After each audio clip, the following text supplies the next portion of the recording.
I'm not who you wrote to, she whispered, and Caleb Danner's world shattered like glass beneath a hammer. 6 months of letters, 6 months of hope, all built on a foundation of ashes. The woman standing before him at Cedar Bluff Station wore Margaret's dress, carried Margaret's trunk, but spoke words that stopped his heart cold. One sentence. That's all it took to destroy everything he'd believed in. But what came next would teach him that some truths are worth more than the lies we tell ourselves to survive. Stay with me until the end of this story and comment what city you're watching from. I want to see how far this tale of heartbreak and hope can travel across this lonely world. The Texas sun had a way of making everything look eternal, the way it stretched across the plains like molten copper, turning the dust into something almost holy. Caleb Danner had watched that same sun rise and set over his 40 acres for 3 years now, and until 6 months ago, he'd done it alone. The land didn't care if a man was lonely. It just asked for work, for sweat, for the kind of silence that could drive a person half mad if they let it. But then came the letters. The first one had arrived on a Tuesday in March, delivered by old Jim Hendricks, who ran the mail route between Cedar Bluff and Abilene. Caleb had been mending fence posts when he saw the dust cloud approaching, and something in his chest had tightened even before Jim handed him the envelope. The paper was cream-colored, expensive, not the kind of thing that usually found its way to a homesteader's calloused hands.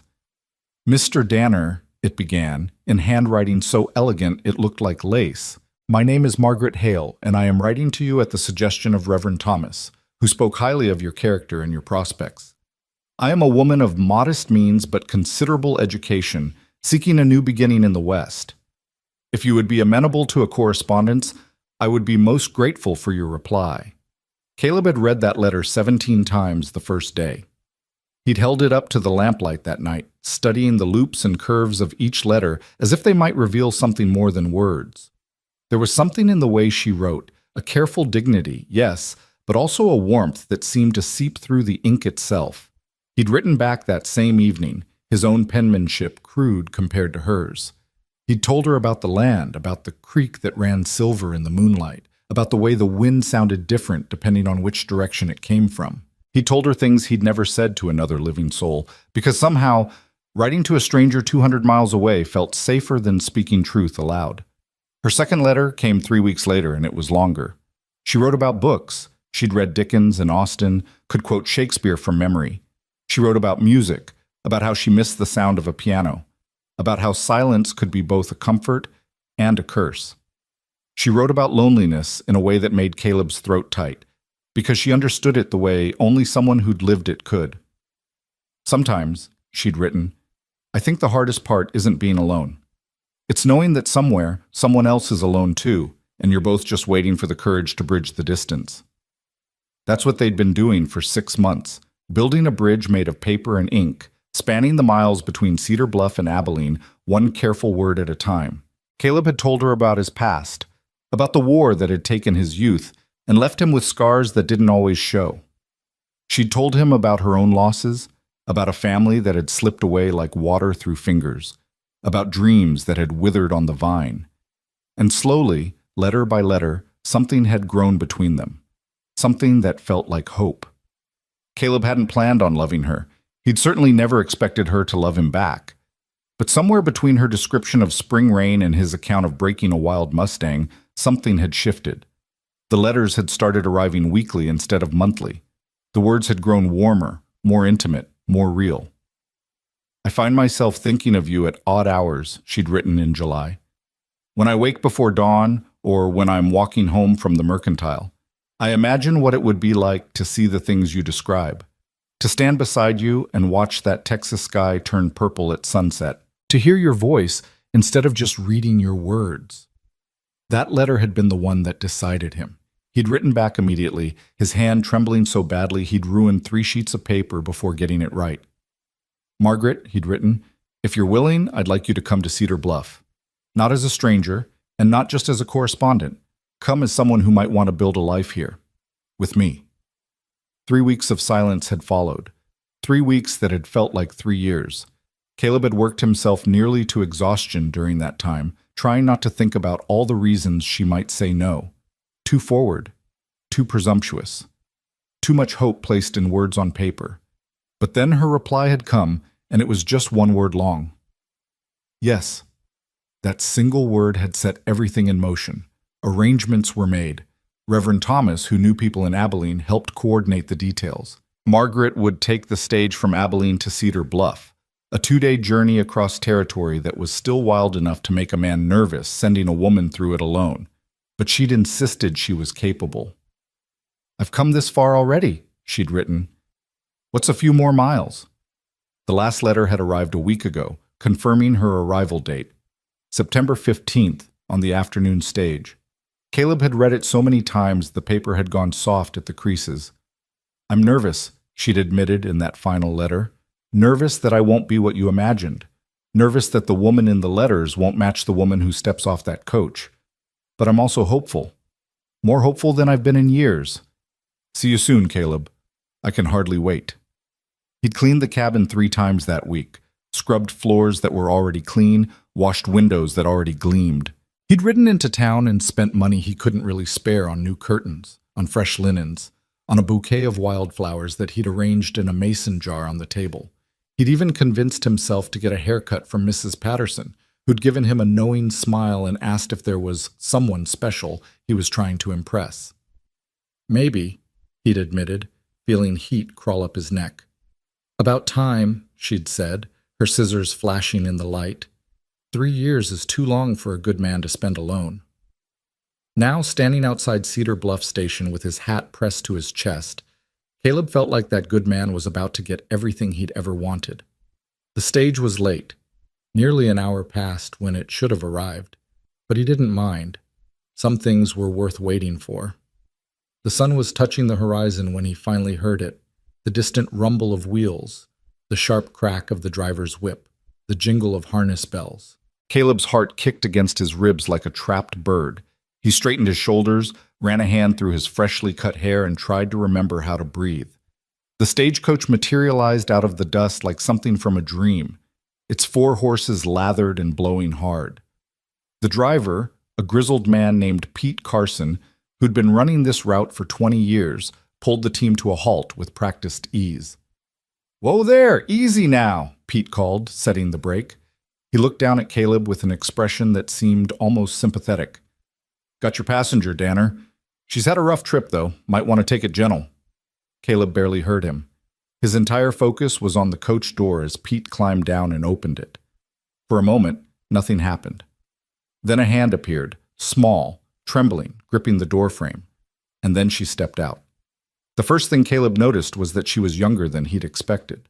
Margaret had never given her exact age, but her letters had carried the weight of experience, of years lived fully. This woman couldn't have been more than 25, her face still holding on to the last remnants of girlhood, despite the exhaustion that shadowed her eyes. She wore a traveling dress of dark blue wool, dusty from the road and wrinkled from 2 days of sitting. Her hair was brown, pulled back in a simple bun, with loose tendrils curling around her face. She clutched a small trunk with both hands, holding it against her chest like a shield. When she looked up and met Caleb's eyes, he saw fear there. Not the nervous excitement he'd expected, just pure, raw fear. "Miss Hale?" he asked, his voice rougher than he'd intended. He took a step forward, offering what he hoped was a reassuring smile. "Margaret?" The woman's face crumpled. For a heartbeat, Caleb thought she might cry. Then she straightened, set down the trunk, and spoke words that would echo in his mind for the rest of his life. "I'm not who you wrote to." The world seemed to stop. The wind died. The last rays of sunlight froze in the sky. Even the horses stood perfectly still, as if they too were waiting to understand what those 6 words meant. "What?" Caleb heard himself say, but the word came out distant, like it belonged to someone else. The woman's hands were shaking so badly she had to clasp them together. When she spoke again, her voice was barely above a whisper. "My name is Anna. Anna Hale. Margaret was my sister." Was. That single word, past tense, final, as a coffin lid closing, made something inside Caleb's chest crack like river ice in spring. "I don't," he started, but the words scattered like leaves in wind. He couldn't seem to form a complete thought. "The letters," She wrote them, Anna said quickly, desperately, as if speed might somehow soften the blow. At least, the first one she did. She wanted to come here, wanted to start over. She talked about you constantly, about your letters, about the things you'd written. But then she got sick, and Anna's voice broke. She pressed a hand to her mouth, fighting for composure. Pete Carson, still standing by the coach, shifted uncomfortably and muttered something about checking the horses. Caleb felt like he was drowning in air. Sick, he repeated numbly. What happened? Pneumonia. Anna's eyes glistened with unshed tears. It started in January, right after the new year. The doctor said her lungs were already weak from before, from scarlet fever when she was a child.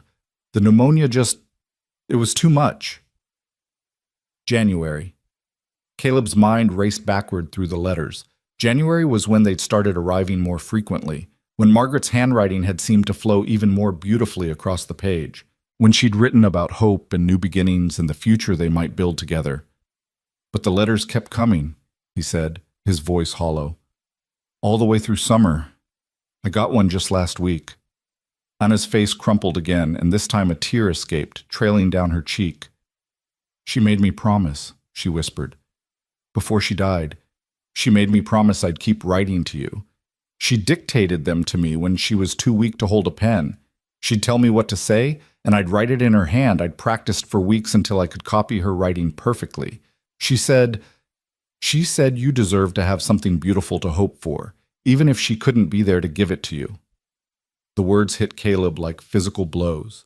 Each one landed with the weight of truth, reshaping everything he'd believed for the past 8 months. Those letters, the ones he'd treasured, the ones that had pulled him through lonely nights and given him a reason to believe in tomorrow, had been written by a dying woman and her sister. A beautiful, terrible conspiracy of love and grief. She died in March, Anna continued, her voice steadier now, as if saying it aloud was helping her find solid ground. March 17th, at 3 a.m, I was holding her hand. Her last words were about you. She said, "Tell Caleb I'm sorry. Tell him he deserves someone who'll stay." Caleb's knees felt weak. He took a stumbling step backward and found himself leaning against the station's hitching post. The wood was rough under his palms, real and solid in a world that had suddenly become nothing but smoke and mirrors. Why? He managed to ask. Why keep writing if she was gone? Why let me believe? Because she asked me to, Anna said, and now her voice carried an edge of defiance, of fierce loyalty to a dead woman's wishes. Because she loved you, even though she'd never met you. Because your letters were the only thing that made her smile in those last weeks. She'd make me read them to her over and over. She'd close her eyes and imagine being there, seeing all the things you described. It made the pain bearable. She reached into her bag with trembling hands and pulled out an envelope. It was different from the others, sealed with red wax, heavier. She wrote this herself, Anna said, holding it out to Caleb, before she got too weak. She made me promise I'd give it to you in person, to explain everything, to tell you the truth. Caleb stared at the envelope like it might bite him. His hands wouldn't move to take it, couldn't, because accepting it would make this real, would transform the beautiful dream he'd been living into something else entirely, something painful and true and unbearably sad. I should have told you sooner, Anna said when he didn't take the letter. I should have written after she died, should have told you the truth, but I'd made a promise, and I thought maybe it wouldn't hurt as much if you got to hope a little longer. That was selfish of me. I'm sorry. She set the letter down on top of her trunk, then wiped her eyes with the back of her hand. The gesture was so simple, so human, that it cut through Caleb's shock like a knife. I'll get the next stage out, Anna said quietly. Pete can help me find a place to stay tonight, and I'll leave in the morning. I needed to keep my promise to her, to bring you that letter, to tell you how sorry she was. She turned toward the coach, reaching for her trunk, and something in Caleb finally broke free. He lunged forward, his hand closing around her wrist. Not roughly, but firmly enough to stop her.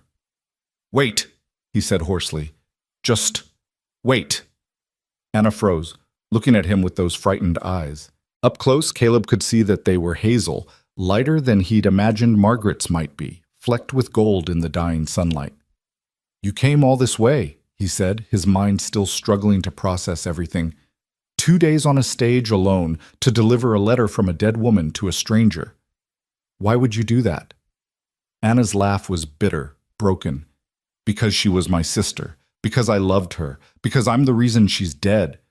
The words hung in the air between them like a challenge, like a confession, like a wound laid bare.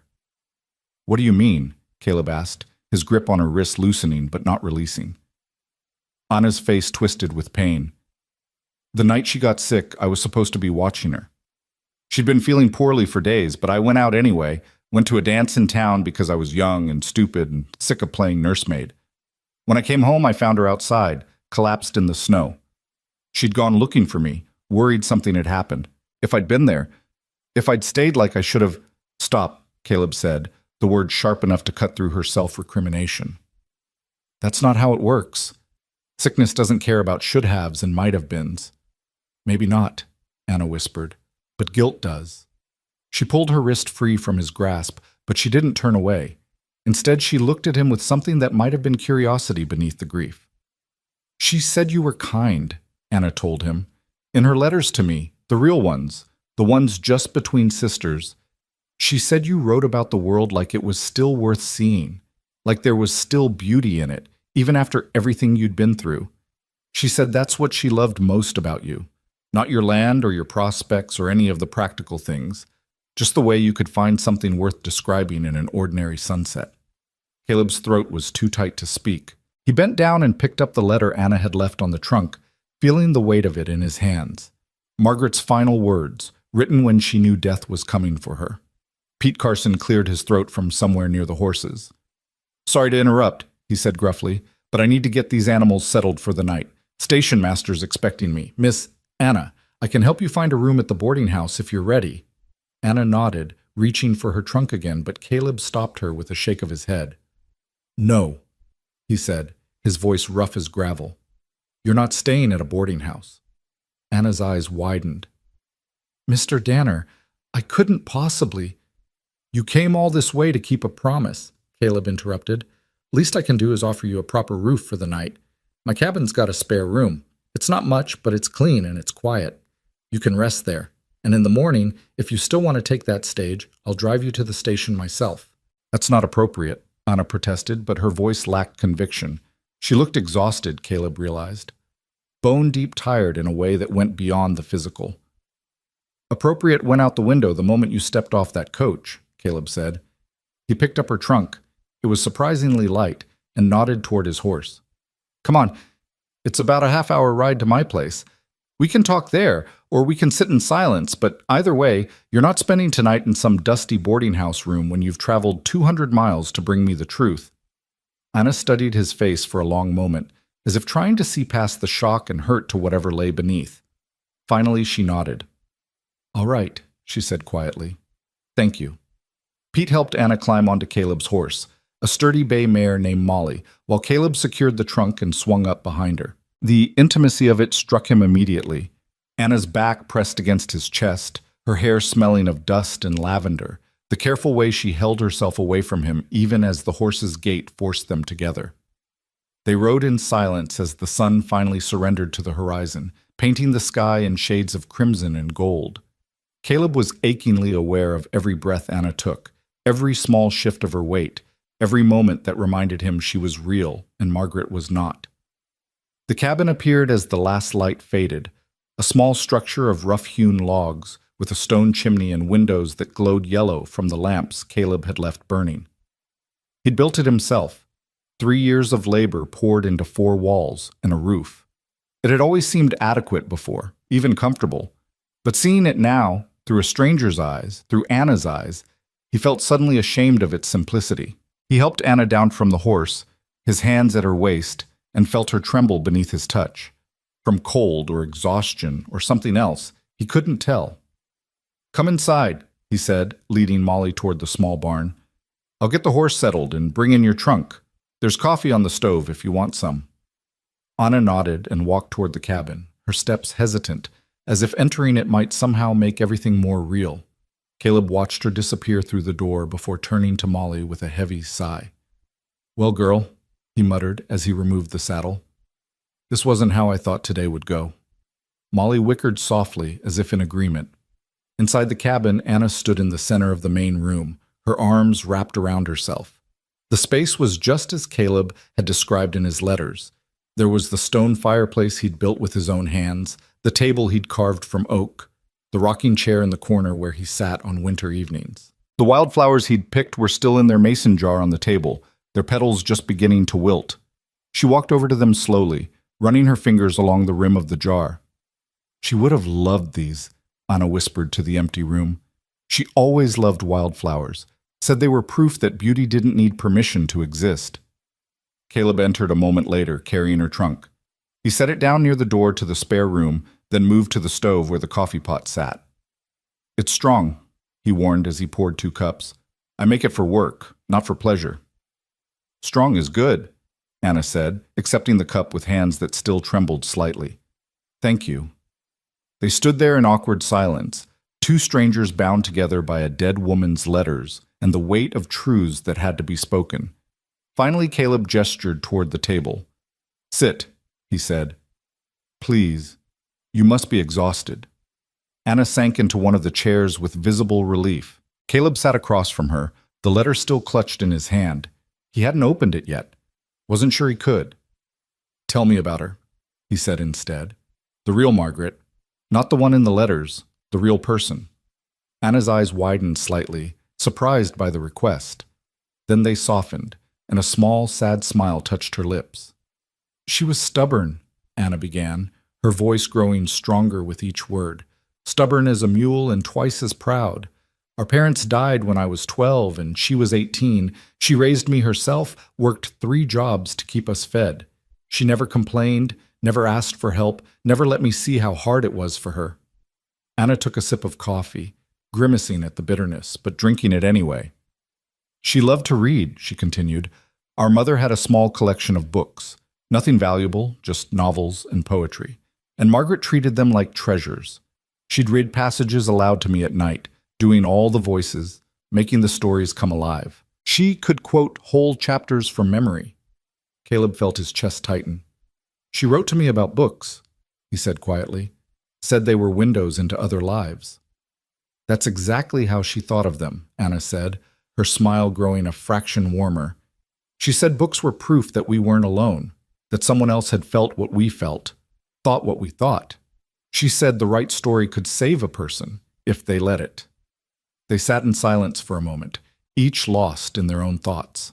Outside, the wind picked up, rattling the windows and making the lamplight flicker. "She wanted to be a teacher," Anna said suddenly. "Did she tell you that?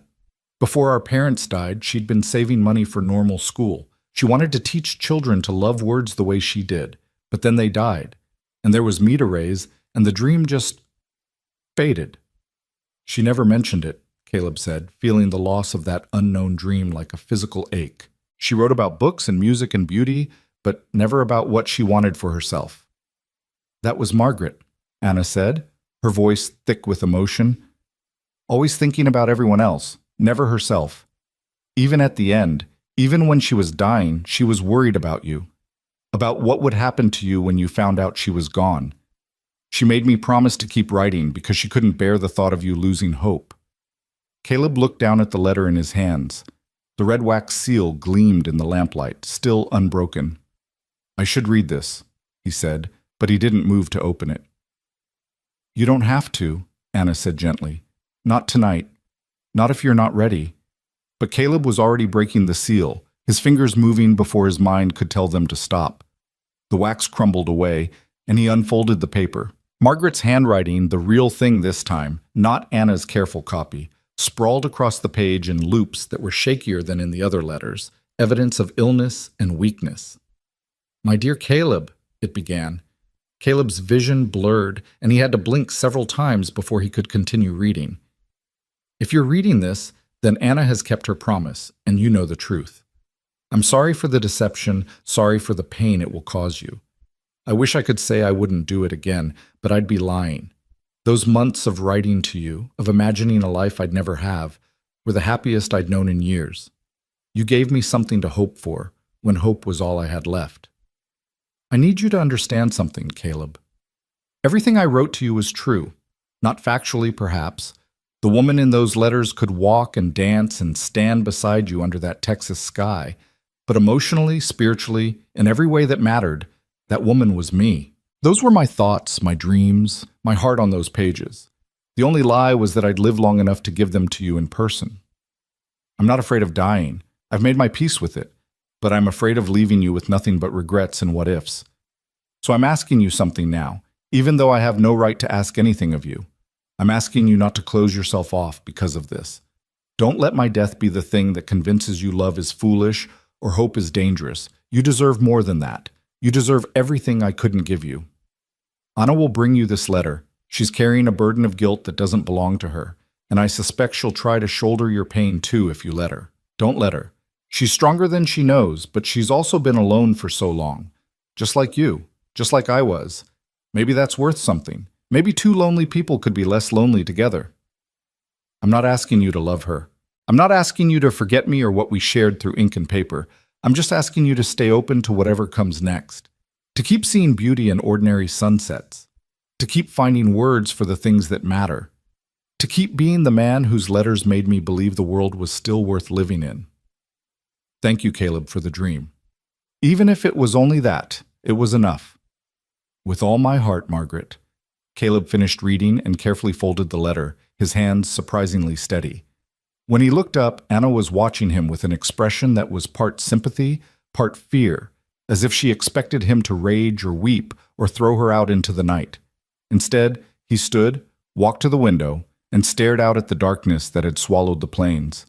Behind him, he heard Anna's chair scrape against the floor. I should let you rest, she said quietly. I've caused you enough pain for one day. You didn't cause anything, Caleb said without turning around. You were just the messenger. That doesn't make it hurt less. No, he agreed. It doesn't. Anna moved toward the spare room, her footsteps soft on the wooden floor. She paused in the doorway, and Caleb could feel her gaze on his back. Mr. Danner, she said hesitantly. Caleb, for what it's worth, I think she was right about you, about the way you see the world. I've only known you a few hours, but I can already tell you're the kind of man worth hoping for. Before he could respond, she slipped into the room and closed the door softly behind her. Caleb stood at the window for a long time after that, watching the stars emerge one by one in the vast Texas sky. He thought about Margaret, dying in a bed 200 miles away, dictating letters to her sister because she wanted a stranger to have something beautiful to believe in. He thought about Anna, carrying the weight of a promise and a guilt that would probably never leave her.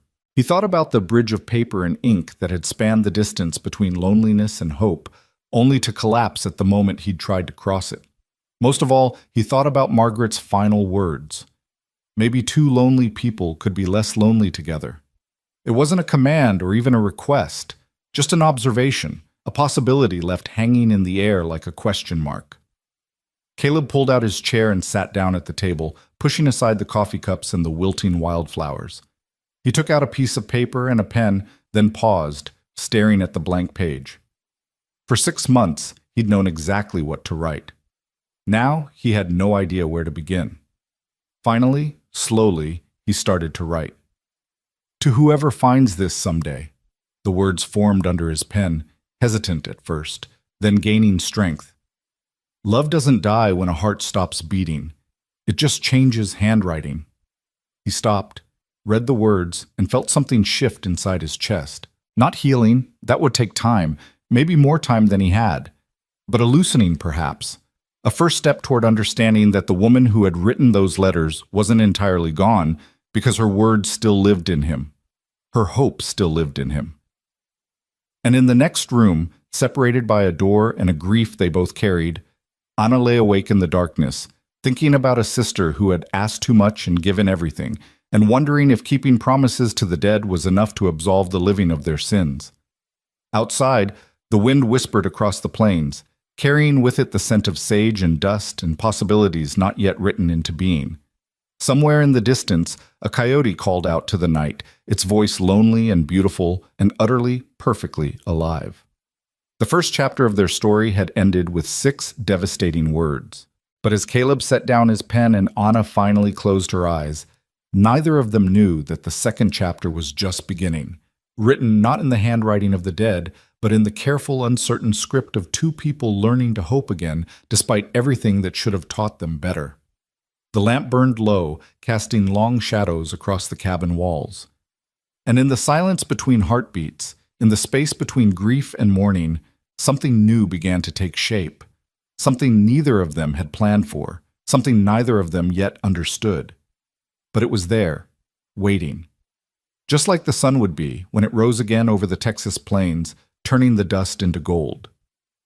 Dawn came quietly to the Texas plains, the way it always did, first a softening of the darkness, then a gradual bleeding of gray light across the horizon, and finally the sun itself, burning away the night like a promise kept. Caleb had watched it all from the porch, his body exhausted but his mind too restless for sleep.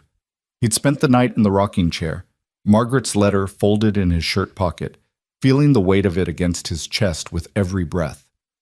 The coffee had gone cold hours ago, but he lifted the cup to his lips anyway, grimacing at the bitter taste.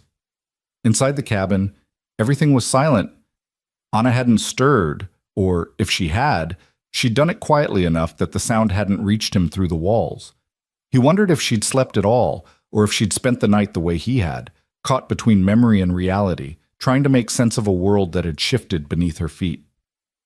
The chickens in the yard began their morning chorus, oblivious to human grief. Caleb stood, his joints protesting after a night in the chair, and walked down the porch steps. The morning routine called to him, animals to feed, eggs to collect, 100 small tasks that didn't care whether a man's heart was breaking or whole. There was comfort in that, he supposed. The land demanded presence, not happiness. He was halfway to the chicken coop when he heard the cabin door open behind him. He turned to find Anna standing on the porch, wrapped in a shawl that looked too thin for the morning chill. Her hair was loose around her shoulders, catching the early light, and her face bore the marks of a sleepless night, shadows under her eyes, a tightness around her mouth that spoke of tears shed in private. "I didn't mean to wake you," Caleb said, his voice rough from disuse. "You didn't," Anna replied. "I was already awake." She hugged the shawl tighter around herself. "I heard you on the porch. Thought maybe you'd... I don't know. Decided you wanted me gone." Caleb shook his head. "I told you, you can stay as long as you need." Anna studied him for a long moment, and he had the distinct impression she was trying to reconcile the man standing before her with the one Margaret had described in her letters. Whatever she saw seemed to satisfy something in her, because she nodded and descended the steps. "Let me help," she said. "With the morning work, it's the least I can do." "You don't have to." "I want to," Anna interrupted, her voice firm. "Please, I need to do something useful, something that isn't just sitting with all of this." Caleb understood that better than he wanted to admit. He gestured toward the chicken coop. "All right, you can collect the eggs while I feed the horses. The basket's just inside the door." They worked in companionable silence as the sun climbed higher, painting the world in shades of gold and amber. Caleb found himself watching Anna from the corner of his eye as he hauled feed to the barn. She moved with a careful efficiency around the chickens, speaking softly to them as she gathered eggs, and there was something in the gentle way she handled each one that reminded him of Margaret's letters, that same careful attention to small, beautiful things. When the morning chores were done, they reconvened at the cabin.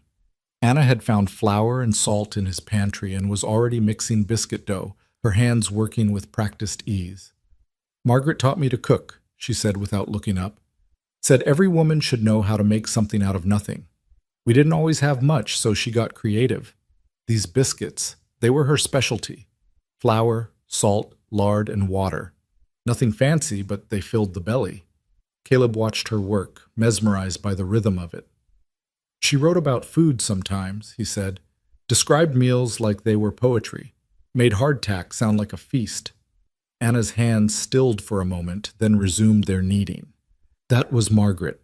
She could find magic in ordinary things, made everything seem worth savoring, even when there wasn't much to savor. The biscuits went into the oven, and Anna busied herself with making fresh coffee while Caleb set the table. It felt strange, this domesticity with a woman he'd met less than 12 hours ago. Strange, but not entirely unwelcome. The cabin had been quiet for so long, 3 years of silence broken only by his own thoughts, that having another person moving through the space felt both foreign and oddly right. They ate breakfast as the sun climbed higher, the biscuits hot and buttery despite their simplicity. Anna ate little, pushing food around her plate more than consuming it, but Caleb found himself hungrier than he'd been in days. The shock was wearing off, he realized, leaving behind a hollow ache that demanded to be filled with something, even if it was just bread and coffee. "Tell me about the last letter," Caleb said abruptly, the words surprising him as much as they seemed to surprise Anna. "The one you sent last week. What did Margaret say? What did she want me to know?" Anna set down her fork, her expression pained. She was very weak by then, could barely speak above a whisper, but she was insistent that I write it exactly as she said it. She closed her eyes, as if seeing the scene play out behind her eyelids. She said, "Tell him I'm nervous. Tell him I'm afraid I won't be what he imagined. But tell him I'm hopeful too, more hopeful than I've been in years." Anna's voice cracked. She meant every word. Even knowing she'd never see you, never step off that coach, she still felt it all. The nervousness, the fear, the hope. Caleb's throat tightened.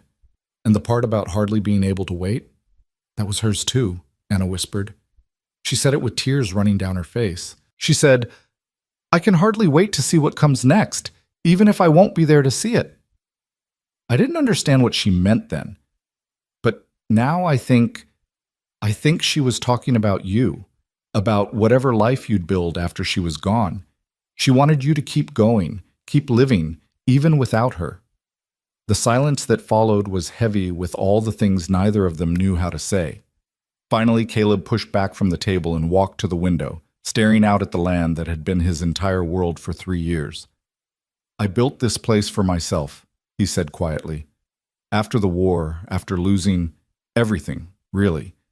I came here because I wanted to start over, wanted to prove I could make something grow in soil that had seen too much blood. For 3 years, it was enough. The work, the silence, the simple fact of survival. It was enough." He turned to face Anna, and she could see the rawness in his expression, the carefully controlled emotion threatening to break free. "Then came the letters," he continued, "and suddenly it wasn't enough anymore. Suddenly there was this possibility of something more. Someone to share the sunsets with, someone to read to on winter nights, someone to make all this solitude make sense, and now she's gone," Anna finished softly. "And I'm here instead. A poor substitute for the woman you were expecting." "You're not a substitute," Caleb said sharply, the words coming out harsher than he'd intended. He softened his tone. You're the truth. And the truth is harder than the dream, but it's real. That has to count for something." Anna stood, wrapping her arms around herself again as if trying to hold something fragile together. "I should take that stage this morning," she said. "You've been kind, kinder than I deserved, but I can't stay here. Every time you look at me, you'll see what you lost. Every time I speak, you'll hear the letters she dictated. It's not fair to either of us." "Maybe not," Caleb admitted, "but life isn't fair. War taught me that. Loss taught me that. And Margaret's death sure as hell confirmed it." He crossed the room, stopping a few feet from Anna, close enough to see the gold flecks in her hazel eyes, the freckles scattered across her nose that no letter had ever mentioned. "You kept a promise to your dying sister," he said. "Traveled 200 miles alone to deliver truth to a stranger. You could have just sent the letter, could have saved yourself this whole painful journey, but you didn't. You came yourself because you thought I deserved to hear it from a real person, not just read it on a page. That takes courage." Anna's eyes glistened. "It wasn't courage, it was guilt." "Maybe it started that way," Caleb said, "but it still took strength to follow through. And Margaret was right about one thing. You are carrying guilt that doesn't belong to you. She got sick because illness doesn't ask permission. She died because bodies fail. None of that is your fault." "You can't know that," Anna whispered. "Yes, I can," Caleb said firmly. "I've seen men die in 100 different ways. Disease, bullets, accidents, plain old bad luck. And the one thing I learned is that death comes when it comes. Guilt doesn't change it. Self-punishment doesn't undo it. All it does is make the living suffer for the dead. and that helps no one. Anna's composure finally cracked. Tears spilled down her cheeks, and her shoulders shook with silent sobs. Without thinking, Caleb reached out and pulled her into his arms. She resisted for a heartbeat, then collapsed against his chest, her fingers clutching his shirt as if he were the only solid thing in a world made of water. "I miss her," Anna choked out between sobs. "God, I miss her so much. She was all I had, and I let her down, and now she's gone, and I'm alone, and I don't know how to keep going without her." Caleb held her, one hand cradling the back of her head, the other wrapped around her trembling shoulders. "I know," he murmured. "I know." They stood like that for a long time, two people bound together by shared grief and the ghost of a woman who had loved them both in different ways. When Anna finally pulled back, her face was blotchy and wet, but some of the terrible tension had left her shoulders. "I'm sorry," she said, wiping at her eyes. "I didn't mean to fall apart like that." "Don't apologize for being human," Caleb said. He handed her his handkerchief, and she took it with a watery smile. "Margaret said you were kind," Anna said, dabbing at her face. "She was right." "She also said you were stronger than you knew," Caleb replied. "Looks like she was right about that, too." Anna laughed, a small, broken sound, but a laugh nonetheless. She always did see things in people that they couldn't see in themselves. Caleb walked back to the table and sat down, suddenly exhausted despite the early hour. Anna joined him, and they sat in the morning light, neither speaking, both lost in their own thoughts. Finally, Anna broke the silence. "What do you want me to do?" she asked. "Stay? Go? I'll do whatever you think is best." Caleb considered the question, turning it over in his mind like a stone polished by a river. What did he want? 24 hours ago, he'd wanted Margaret, wanted the woman from the letters to step off that coach and into his life. But that woman was gone, had been gone for months, and wanting her back wouldn't change anything. What he was left with was Anna, real, flawed, grief-stricken Anna, who had kept an impossible promise and carried a burden that was slowly crushing her, who had her sister's stubbornness and her own quiet strength, who was, in her own way, just as lost as he was. "I want you to stay," he heard himself say. "At least for a while. Not because you owe me anything or because Margaret asked you to, but because—" He paused, searching for the right words. "Because we're both grieving the same person, and maybe that's easier to do together than apart." Anna's eyes widened. "You barely know me." "I barely knew Margaret," Caleb countered. "Just knew her words, her thoughts, the version of herself she wanted to share. And those things were real, and they mattered, but they weren't the whole truth." He gestured toward Anna. "You are part of that truth. You helped create those letters, held her hand while she dictated them, made her last months bearable. That matters too." "But I lied to you," Anna protested. "For months I pretended to be her. Every letter after March was a lie." "No," Caleb said firmly. "Every letter after March was an act of love. You gave your sister peace in her final days, and you gave me hope when I needed it. The method might have been deceptive, but the intention was pure. I can't fault you for that." Anna stared at him as if he'd spoken in a foreign language. "How can you forgive me so easily?" "Because staying angry would be easier," Caleb said. "Anger would give me something to do with all this pain. But Margaret's letter asked me not to close myself off, not to let her death make me bitter. So I'm choosing to do what she asked. I'm choosing to stay open to whatever comes next." He stood and walked to the door, opening it to let in the morning breeze. The scent of sage and dust filled the cabin, mixing with the smell of coffee and biscuits. "Stay for a week," he said. "Just a week. Rest, heal, figure out what you want to do next. I won't pressure you, won't expect anything from you, but I think we both need time to process all this, and doing it in the same space might be better than doing it alone." Anna was quiet for so long that Caleb thought she might refuse. Then, slowly, she nodded. "1 week," she agreed. "But I earn my keep. I'll cook, clean, help with the chores. I won't be a burden." "You're not a burden," Caleb said. "You're a guest." "I'm the woman who broke your heart," Anna replied. "The least I can do is make myself useful while I'm here." Caleb wanted to argue, wanted to tell her that she hadn't broken anything that wasn't already fractured, But he could see the determination in her eyes, the need to do something, anything, to make amends for sins she hadn't committed. So he simply nodded. All right, 1 week. We'll figure out the rest as we go. The rest of that first day passed in a strange sort of domesticity. Anna cleaned the cabin with a thoroughness that spoke of nervous energy needing an outlet, while Caleb rode out to check the fence line on the eastern pasture. When he returned at midday, the cabin smelled of lye soap and polish, and Anna had made a simple lunch of bread and cheese. They ate on the porch, watching the clouds build on the western horizon. The silence between them was less awkward now, more contemplative. Caleb found himself studying Anna when she wasn't looking, the way she bit her lower lip when she was thinking, the way her hands were never quite still, the way she seemed to carry herself as if constantly braced for the next blow. Tell me about yourself, he said eventually. Not about Margaret, about you. Who is Anna Hale when she's not carrying someone else's burden? Anna looked startled by the question. I don't know if I remember, she admitted. It's been so long since I was just myself. After our parents died, I was Margaret's sister. After she got sick, I was her caretaker. After she died, I was the keeper of her promises. I'm not sure there's an Anna separate from all of that. There must be, Caleb said. Something you like, something you want, something that's just yours. Anna thought about it, her brow furrowing. I used to draw, she said finally. Before. Nothing fancy, just sketches. Flowers, birds, whatever caught my eye. Margaret said I had a good hand for it, said I could capture the essence of things. Do you still draw? Haven't in years, Anna said. Couldn't afford paper or pencils after our parents died, and later there just wasn't time. Margaret needed me, and drawing seemed frivolous compared to that.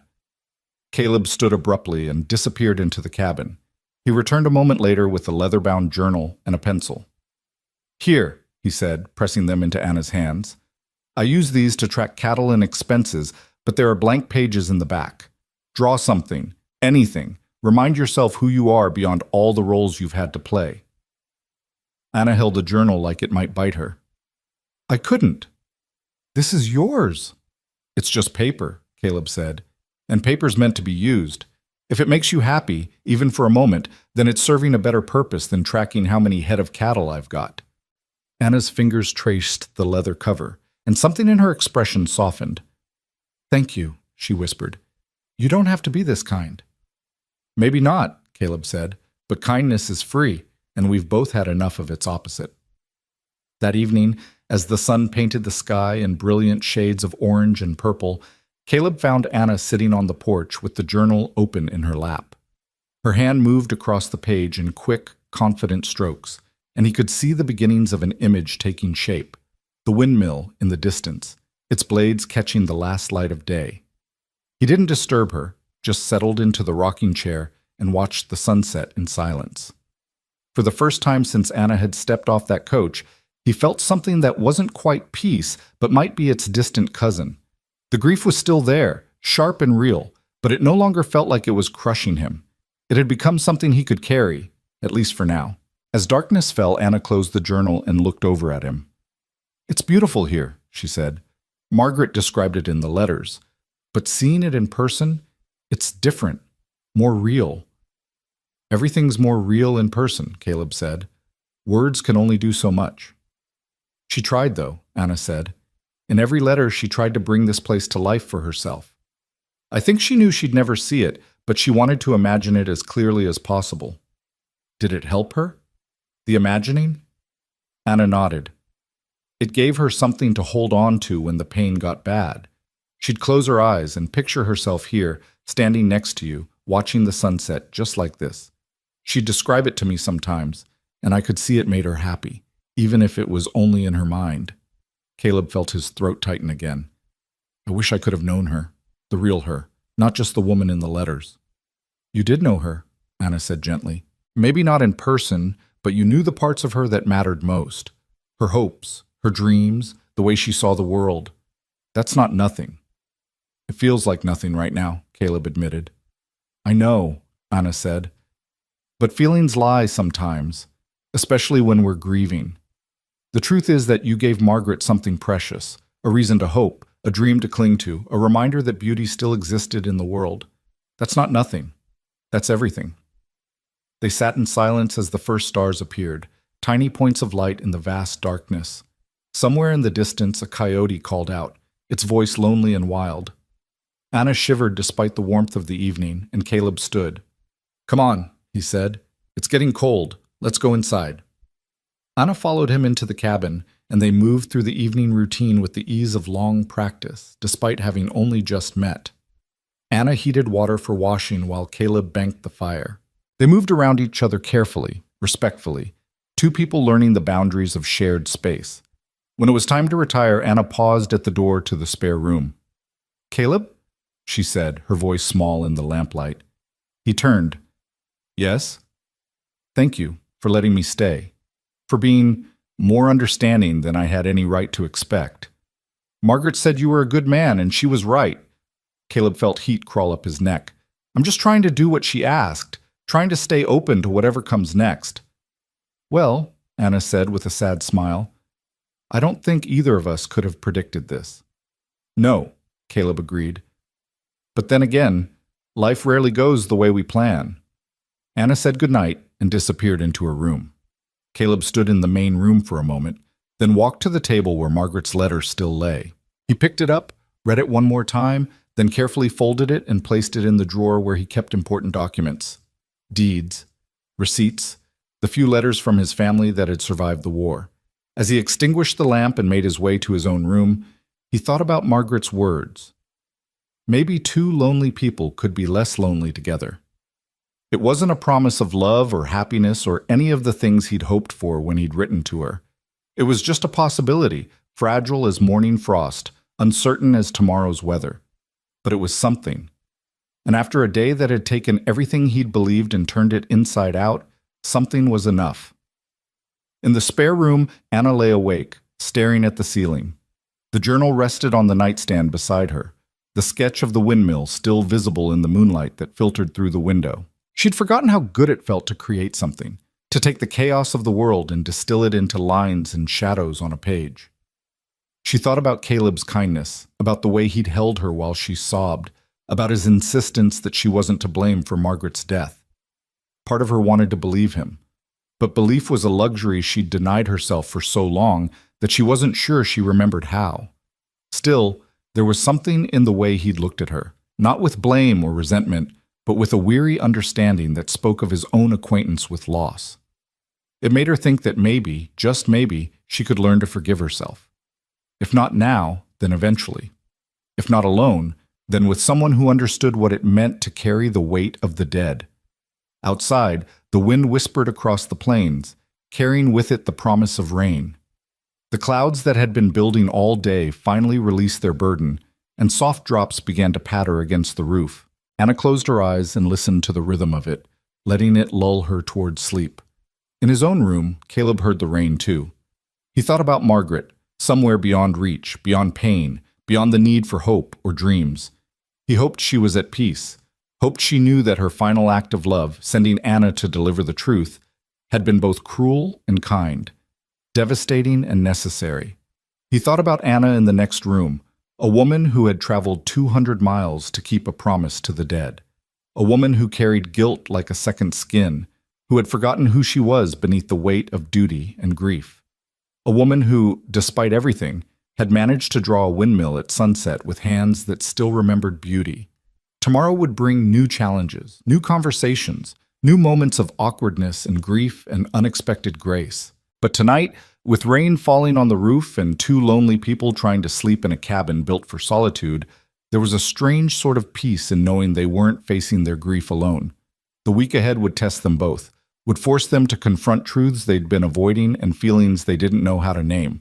But for now, in the gentle darkness of a Texas night, with rain washing the dust from the world outside, it was enough just to rest, just to be, just to take one breath and then another, trusting that morning would come whether they were ready for it or not. And in the space between sleep and waking, between grief and acceptance, between what was lost and what might yet be found, something shifted. Something small and fragile, like the first green shoot pushing through winter earth, a possibility that hadn't existed 24 hours ago. Neither of them named it. Neither of them acknowledged it. But it was there all the same, waiting to see if the light of day would help it grow or wither it back into nothing. Only time would tell. The rain continued through the night and into the next morning, turning the world soft and gray. Caleb woke to the sound of it drumming against the roof, a steady rhythm that spoke of the sky emptying itself of burden. He lay in bed for a moment, listening, and realized with some surprise that he'd actually slept. Not well, perhaps, but sleep had come nonetheless.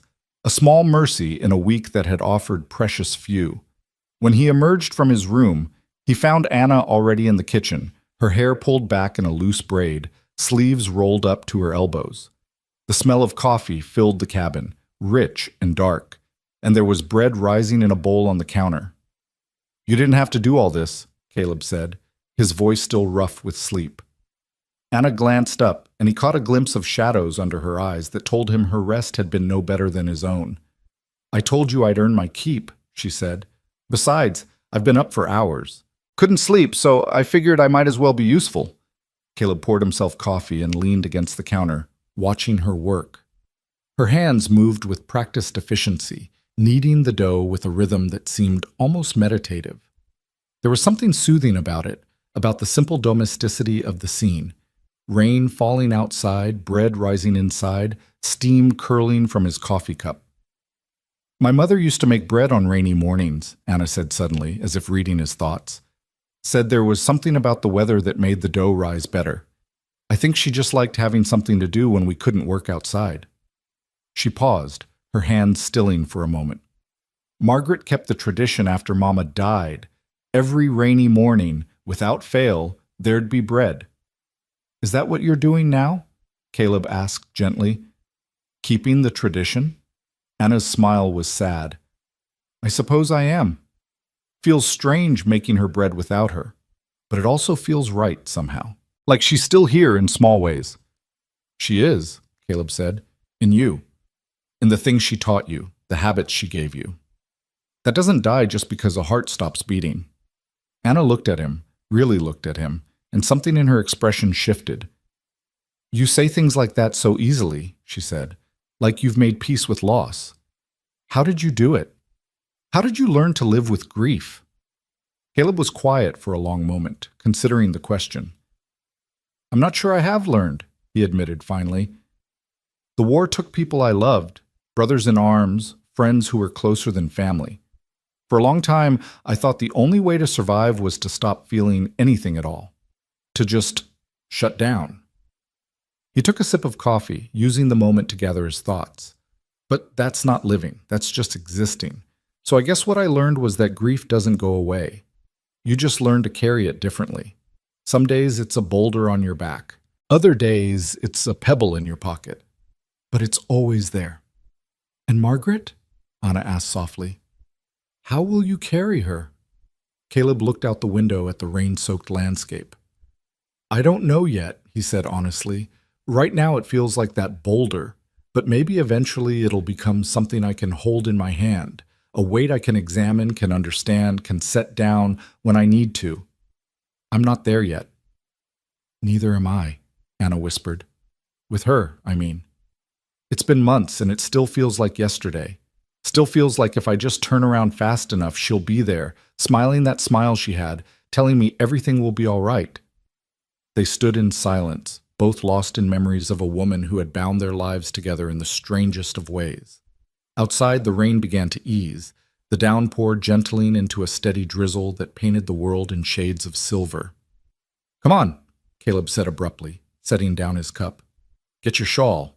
I want to show you something." Anna looked confused, but did as he asked, wrapping herself in the thin shawl while Caleb shrugged into his oilskin coat. He led her out into the rain, down the porch steps and across the muddy yard. The earth squelched beneath their feet, and Anna laughed, a surprised, genuine sound that seemed to startle her as much as it did him. "Where are we going?" she asked, having to raise her voice slightly over the sound of the rain.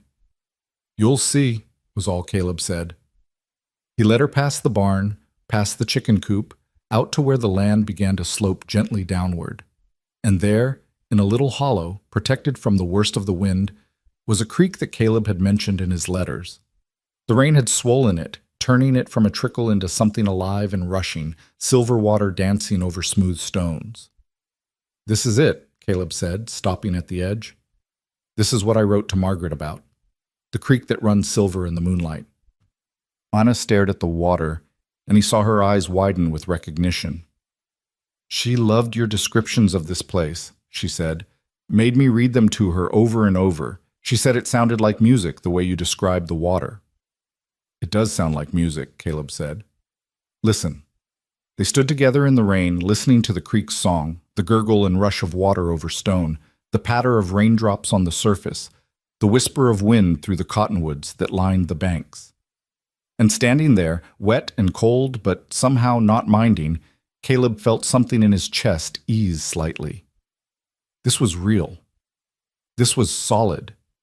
This was something that existed beyond letters and grief and broken promises. "Thank you for showing me," Anna said quietly. "I can see why she loved it, why she wanted to be here." "She is here," Caleb said. "In a way.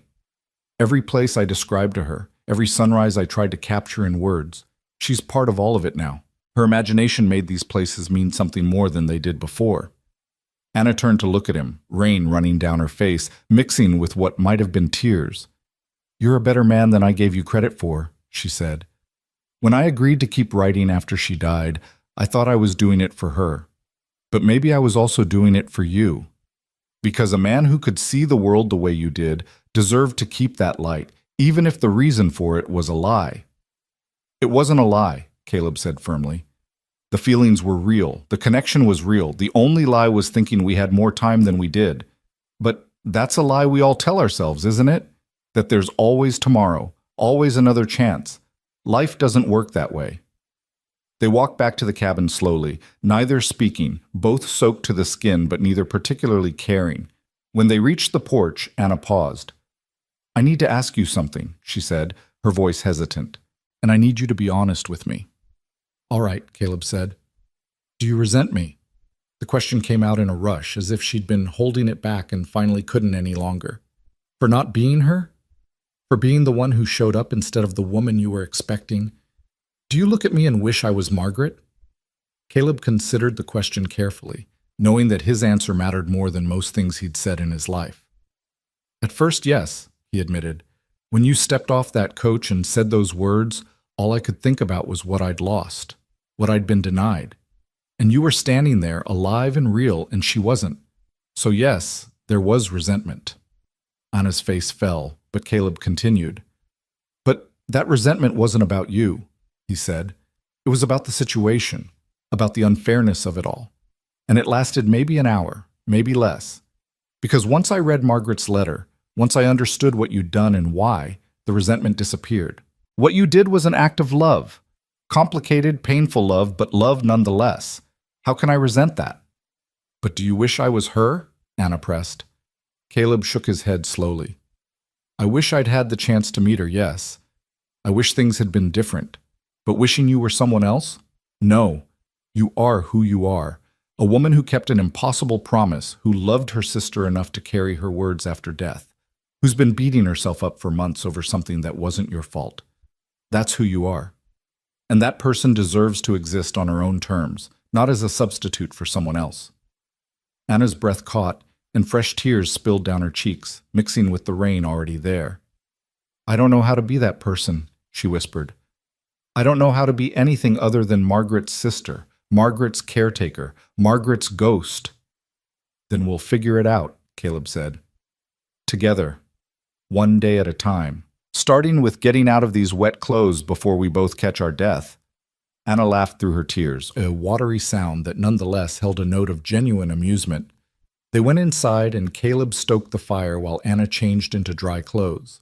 When she emerged, wrapped in a blanket and looking younger than her years, he handed her a cup of hot tea he'd brewed. "Drink," he said, "and then tell me what you want to do today." Anna blinked, surprised. "What I want?" "Yes," Caleb said. "What you want. Not what you think you should do, not what would be useful or proper. What does Anna Hale want to do on a rainy Tuesday morning?" Anna stared into her tea as if the answer might be floating there. I want to draw, she said finally, so quietly he almost missed it. I want to sit by that window and draw the creek and the rain and pretend just for a little while that I'm the kind of person who gets to do things just because they make her happy. Then do it, Caleb said simply. I've got mending to do anyway. We can keep each other company in the quiet. And so they did. Anna settled by the window with the journal and pencil, her face intent as she captured the landscape in lines and shadows.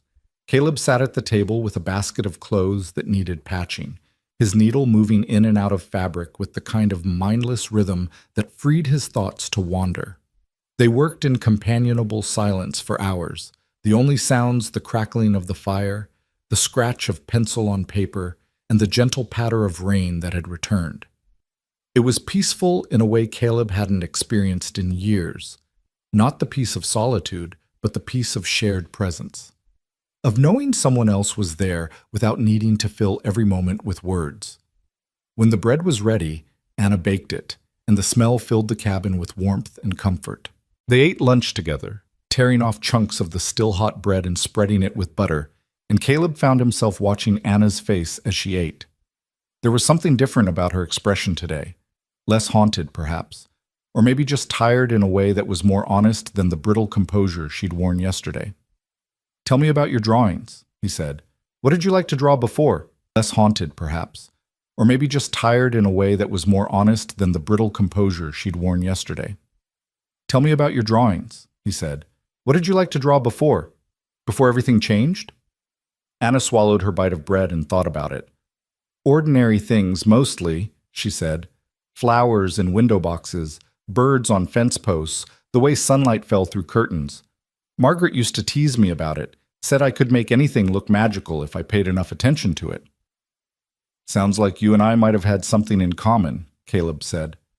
I wrote about ordinary things the same way, fence posts and sunrises and the way the wind sounds different depending on which direction it comes from. That's why she loved your letters so much, Anna said. You saw the world the way she did, like it was full of small miracles just waiting to be noticed. Is that how you see it too? Anna paused, her expression troubled.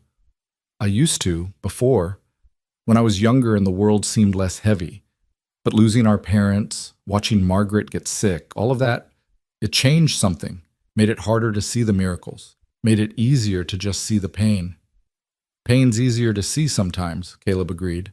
Takes less effort. Miracles require attention, require you to slow down and really look. After the war, I lost that ability for a while. Everything just looked gray to me, the land, the sky, even people. It was like someone had drained all the color out of the world. What changed? Anna asked, leaning forward slightly. Caleb smiled, a small, almost embarrassed expression. A hummingbird of all things. I was sitting on this porch one morning, feeling about as low as a man can feel, and this tiny bird showed up at the wildflowers I'd planted. It was this brilliant green with a throat that flashed red when it caught the light, and I just watched it, couldn't look away. And somewhere in that watching, I remembered that beautiful things still existed, that they'd existed all along, even when I couldn't see them. And then you started writing to Margaret, Anna said softly. And then I started writing to Margaret, Caleb confirmed.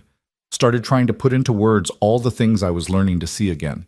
And the more I wrote about them, the more real they became, the more they mattered. Anna was quiet for a moment, her fingers tracing patterns on the table. Do you think it's possible to learn to see that way again, after you've lost it? I think it's possible, Caleb said. Hard, but possible. You just have to be willing to pay attention, to notice the small things even when the big things are trying to crush you. Like drawing windmills, Anna said with a faint smile. Like drawing windmills, Caleb agreed. The afternoon wore on, and the rain finally stopped, leaving behind a world washed clean and glistening. Caleb suggested they check on the animals, and Anna agreed, grateful for the movement after hours of sitting still. They walked through the barnyard together, Caleb pointing out different aspects of the property, Anna asking questions that showed genuine interest. When they reached the pasture where Caleb's small herd of cattle grazed, Anna stopped to watch them. Margaret wrote about these, she said, about how you described each one like they had personalities. They do, Caleb said. That one there, the brown and white spotted one, that's Bessie. Stubborn as they come, but loyal. Always the first to come when I call. And that black one, that's Midnight. Skittish, always watching for danger, but she's got the best maternal instincts of the bunch. Anna laughed. You really do see them as individuals. Why wouldn't I? Caleb asked. They're living creatures, same as us. They feel things, have preferences, remember kindnesses and cruelties.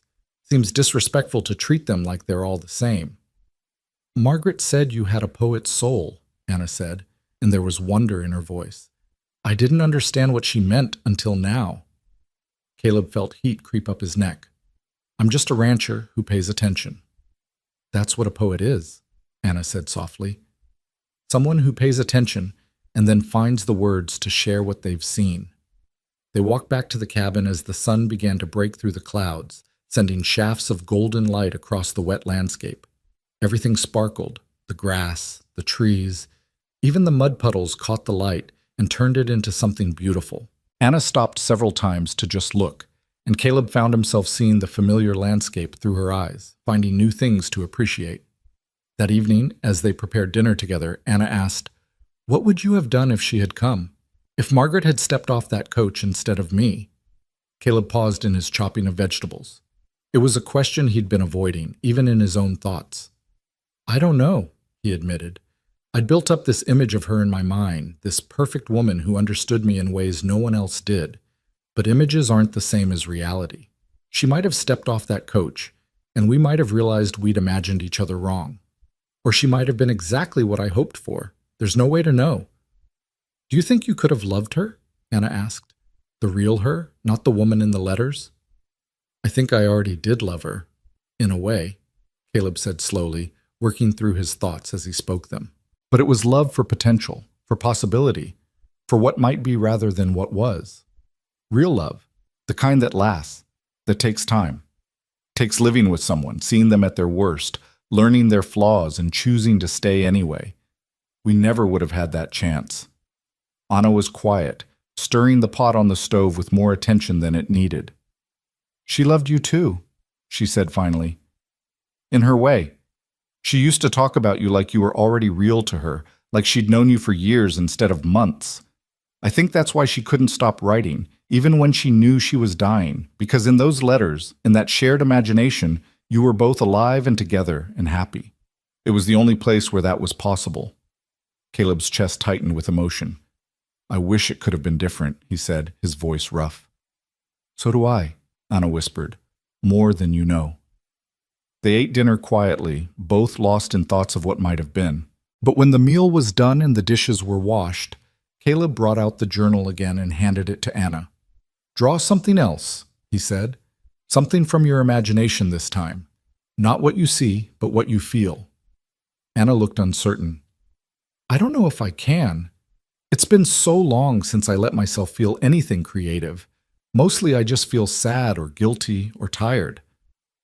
Then draw that, Caleb said. Draw what sadness looks like to you, or guilt, or exhaustion. Give it a shape, a form. Sometimes that helps, making the invisible visible. Anna took the journal with trembling hands and sat by the fire. Caleb settled into his rocking chair with a book, but he found himself watching her more than reading. Her face was intent, her hand moving across the page with growing confidence. Occasionally she would pause, staring into the fire as if seeking inspiration in the flames, then return to her work with renewed purpose. When she finally set down the pencil, it was full dark outside. She held up the journal, showing Caleb what she'd created. It wasn't a literal drawing, but something more abstract. A tangle of lines and shadows that seemed to spiral inward, growing darker and more compressed toward the center. But at the very edge, almost escaping the page, were thin lines reaching outward like fingers grasping for light. It's beautiful, Caleb said, and he meant it. Painful, but beautiful. That's what grief feels like to me, Anna said, like being trapped in this spiral, pulled deeper and deeper into darkness. But there's always this part of me trying to reach out, trying to escape, even when I don't think I deserve to. Why wouldn't you deserve to escape? Caleb asked gently. Anna's eyes filled with tears, because she's stuck in that darkness forever, and I'm the reason why. How can I reach for the light when she never will? Caleb set down his book and moved to kneel in front of Anna's chair, taking her hands in his. Anna, listen to me. Margaret isn't in darkness. She's not trapped anywhere. She's gone, yes, but not suffering, not stuck, not waiting for you to join her in some eternal punishment. She's just gone. At peace, hopefully, but definitely not in pain. You can't know that, Anna said, tears streaming down her face. You're right, I can't, Caleb admitted. But I can choose to believe it, and I can choose to believe that she wouldn't want you trapped in guilt for the rest of your life. That's not love. That's cruelty. And Margaret was many things, but she wasn't cruel. Anna sobbed, her whole body shaking with the force of it. Caleb pulled her forward, and she slid from the chair onto the floor, collapsing against his chest as she had the day before. He held her, one hand stroking her hair, the other wrapped firmly around her back. Let it out, he murmured, all of it. Every bit of grief and guilt and pain you've been carrying, let it out. And Anna did. She cried for her sister, for herself, for all the dreams that had died in a sick room in Abilene. She cried for the burden of secrets she'd carried, for the loneliness that had become her constant companion, for the future she'd thought she'd have and the reality she'd been given instead. She cried until she had no tears left, until she was just a hollow, exhausted thing clinging to another human being because she couldn't hold herself up anymore. When the storm finally passed, she pulled back slightly, her face blotchy and swollen, her eyes red-rimmed. I'm sorry, she whispered. I keep falling apart on you. Stop apologizing for being human, Caleb said, echoing his words from before. Grief needs to come out somehow. Better tears than other things. Anna nodded, wiping at her face with her sleeve. I must look terrible. You look like someone who's been carrying too much for too long, Caleb said, and who's finally starting to set it down. He helped her to her feet, and they stood there for a moment, close enough that he could see the gold flecks in her hazel eyes, the freckles on her nose, the way her lower lip trembled slightly as she tried to compose herself. Something passed between them in that moment, not attraction exactly, but recognition. Two people who understood what it meant to survive loss, to keep going when everything in you wanted to stop. Thank you, Anna said softly. For everything. For not being angry, for not sending me away, for letting me grieve even though it's messy and painful and probably exhausting to witness. It's not exhausting, Caleb said. It's honest, and honest is something I can work with. Anna managed a small smile, then turned toward her room. She paused at the door, looking back at him. Caleb, do you think we'll be all right, eventually? Caleb thought about the question, about all the ways it could be answered. I think we'll survive, he said finally, and maybe that's enough for now.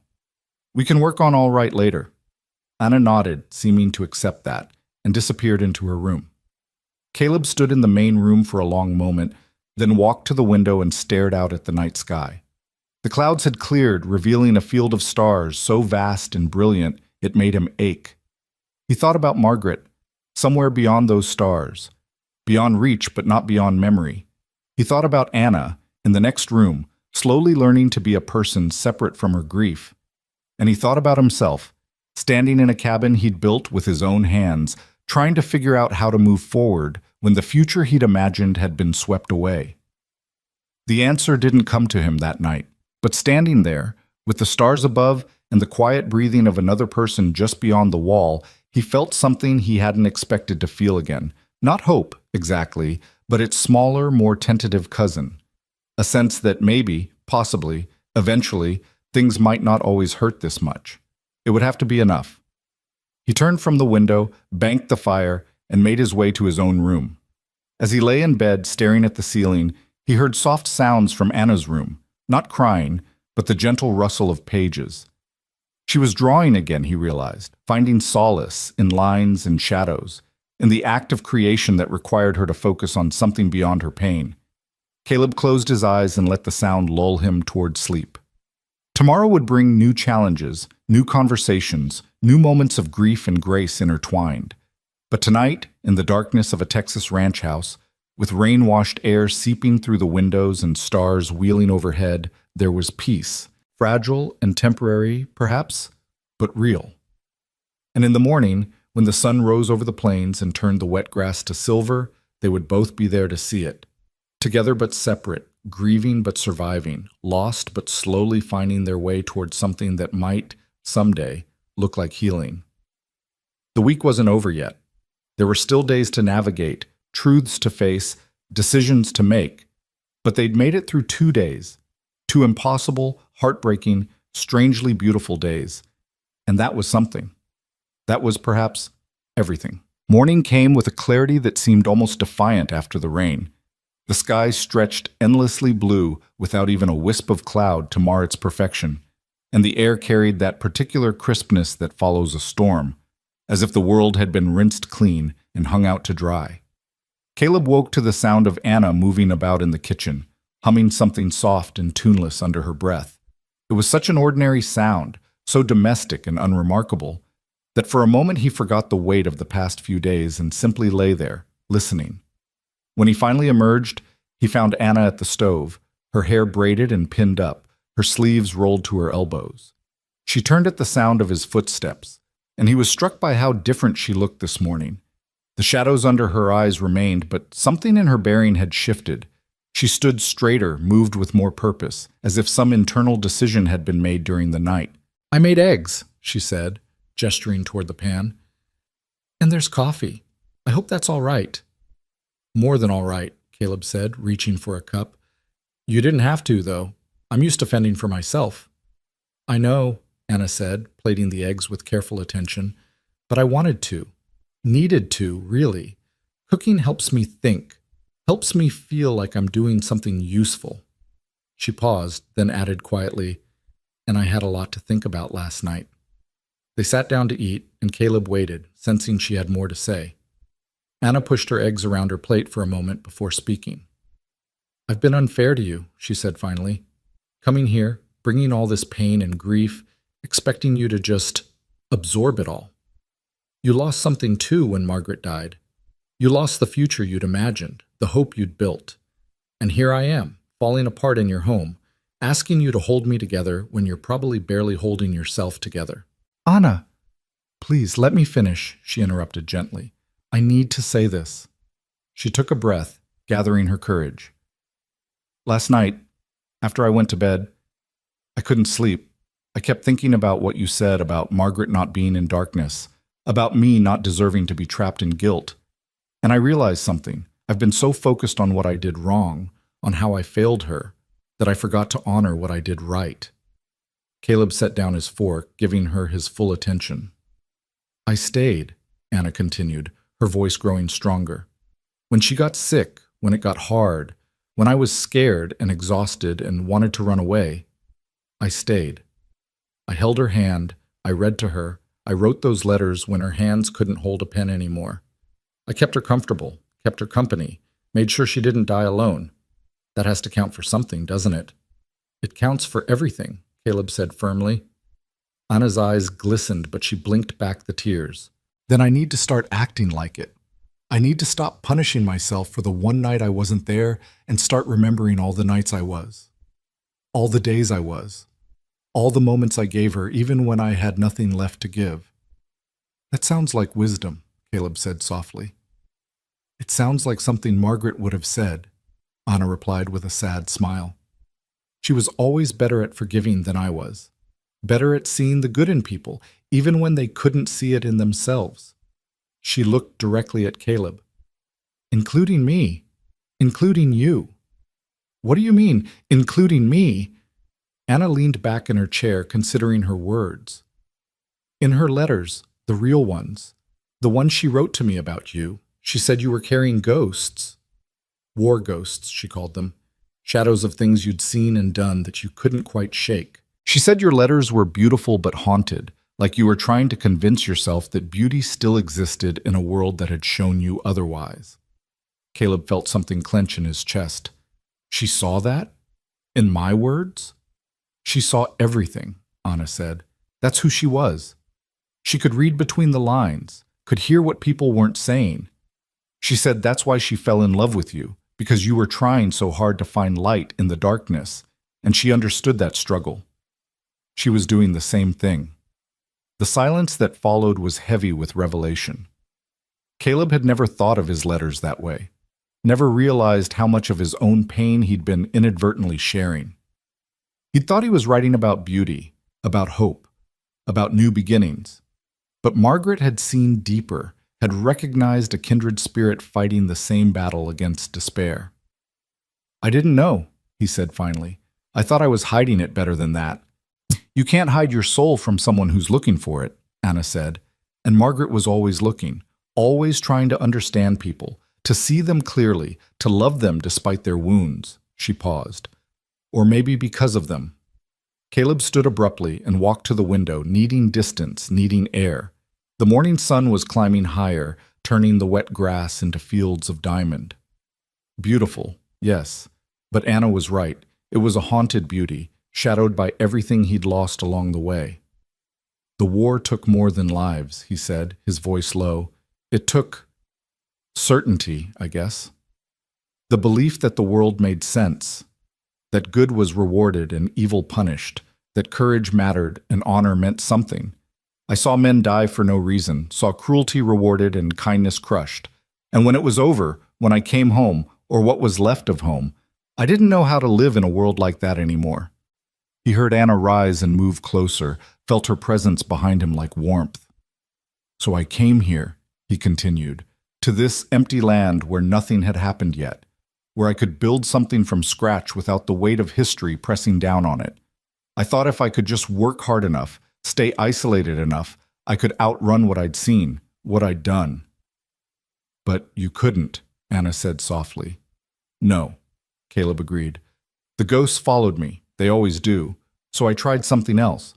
I tried to find beauty, tried to notice the small things, tried to convince myself that a world with hummingbirds and sunsets and silver creeks was still worth living in." He turned to face her. "And then came the letters, and Margaret, and for the first time in years I thought maybe I wasn't alone in that fight. Maybe someone else understood what it meant to search for light in a world that seemed determined to snuff it out." Anna's eyes were bright with unshed tears, but her voice was steady. "You weren't alone. You aren't alone. Margaret understood, and I think I'm starting to understand too." "What do you understand?" Anna moved to stand beside him at the window, their shoulders almost touching.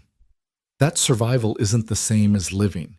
That you can breathe and eat and move through days without actually being alive. I've been doing that since Margaret died, surviving, but not living. Punishing myself because being in pain felt like the only way to stay connected to her." She took a shaky breath. "But that's not what she would have wanted. She wanted me to live, wanted you to live. That's why she kept writing, why she made me promise to keep writing. She was trying to give us both permission to keep going, to keep looking for beauty, to keep believing the world was worth the effort." "And do you believe it?" Caleb asked. "Do you think it's worth it?" Anna was quiet for a long moment, staring out at the sun-drenched landscape. "I think I'm starting to," she said finally. "Being here, seeing this place she wrote about, watching you tend to your land and your animals like they matter, it's reminding me that there's more to life than grief. That beauty exists whether we're paying attention or not, and maybe our job is just to notice it, to bear witness to it." Caleb felt something shift in his chest, some knot loosening. "I'd like to think she'd be proud of us," he said. "For trying, at least. For not giving up." "I think she would be," Anna said. She turned to face him fully. "Caleb, I need to tell you something. About why I really came here." Caleb's stomach tightened. "I thought you came to deliver the letter, to keep your promise." "I did," Anna said quickly, "but that's not the whole truth." She wrapped her arms around herself, a gesture he was beginning to recognize as self-protection.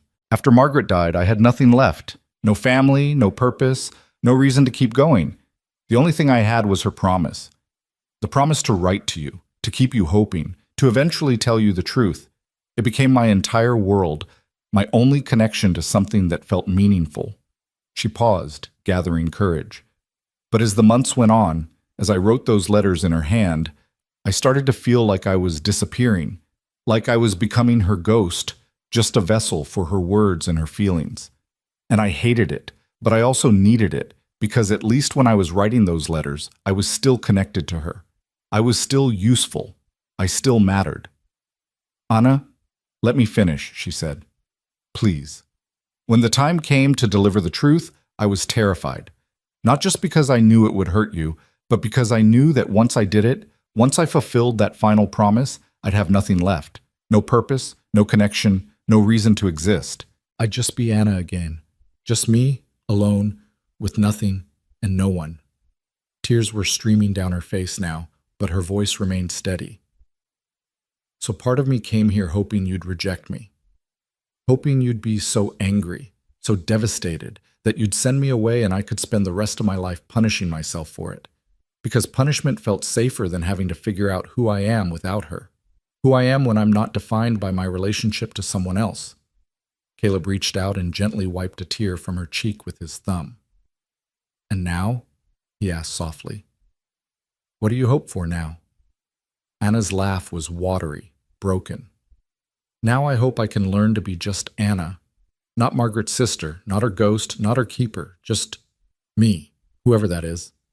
I'd like to help you figure that out, Caleb said, if you'll let me. Anna looked at him with something like wonder. Why? Why would you want to help me after everything I've done?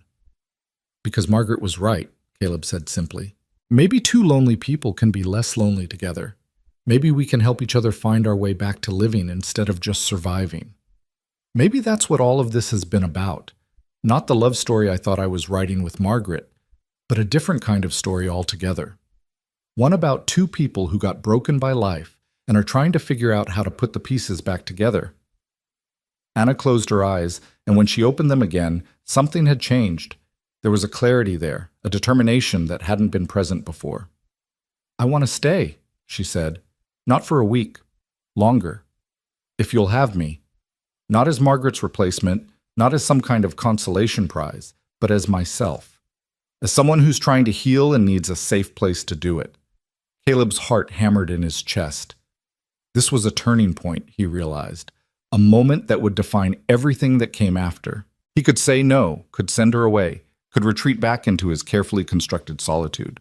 Or he could say yes, could take the risk, could open himself to the possibility of connection, even knowing how much it could hurt. Stay, he said, as long as you need. We'll figure out the rest as we go. Anna's smile was tremulous but genuine. Thank you, she whispered. Thank you for seeing me. For not just seeing her in me. I see you, Caleb said. I see Anna. And I think I'd like to get to know her better. They stood there for a moment, the morning sun streaming through the window, warming them both. Then Anna stepped back, wiping her face with her sleeve, and took a deep, steadying breath. All right then, she said, squaring her shoulders. If I'm staying, I should probably learn more about this place. About your work. I can't just sit around drawing all day. Caleb smiled. You can if you want to, but if you'd like to help, I've got plenty that needs doing. And so they spent the day together, Caleb teaching Anna about the rhythms of ranch life.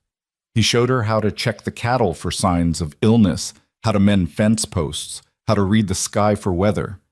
Anna asked questions constantly, her curiosity endless, and Caleb found himself enjoying the teaching. It gave him a new way to see his own work, explaining it to fresh eyes. As they walked the fence line in the afternoon, Anna paused to watch a hawk circling overhead, its wings catching the light. Margaret would have loved that, she said. Then she corrected herself. No, I love that. I, Anna, love watching that hawk. She looked at Caleb with a shy smile. I'm practicing. Practicing claiming things for myself instead of always filtering them through her. How does it feel? Caleb asked. Anna thought about it. Strange, scary, but also freeing, maybe? Like I'm discovering parts of myself I'd forgotten existed. They continued their walk, and Caleb found himself sharing more about his own past. He told her about the war, about the battles and the fear and the ways it had changed him. He told her about coming home to find his family's farm sold off to pay debts, about the years of drifting before he'd finally claimed this land. He told her things he'd never told anyone, and Anna listened with the same intense attention Margaret had brought to his letters. You're a survivor, she said when he finished, like me. We've both been through things that should have broken us, but we're still here, still trying. Does that make us strong or just stubborn? Caleb asked with a wry smile. Both, Anna said. Definitely both. That evening, as they prepared dinner together, Anna asked, "What do you miss most about the life you thought you'd have with Margaret?" Caleb paused in his chopping. It was a painful question, but he appreciated her asking it. "The dream, I suppose," he said finally. "The idea of coming home to someone, of having conversations over dinner, of sharing the small moments of a day, of not being alone with my thoughts all the time." "You're not alone now," Anna pointed out. "No," Caleb agreed. "I'm not." He looked at her. "What about you? What do you miss most about the life you had before?" Anna's expression grew distant. "Feeling needed," she said. "Margaret needed me, and that gave me purpose. Now I don't know what my purpose is. Don't know what I'm supposed to do with all this time I thought I wouldn't have." "Maybe that's the gift," Caleb said. "Time to figure out what you want, not what someone else needs from you." "That's terrifying," Anna admitted. "Most worthwhile things are," Caleb replied. They ate dinner on the porch as the sun began its descent, painting the sky in shades of amber and rose. Anna had brought the journal with her, and as they sat in comfortable silence, she sketched the sunset, her hand moving with growing confidence across the page.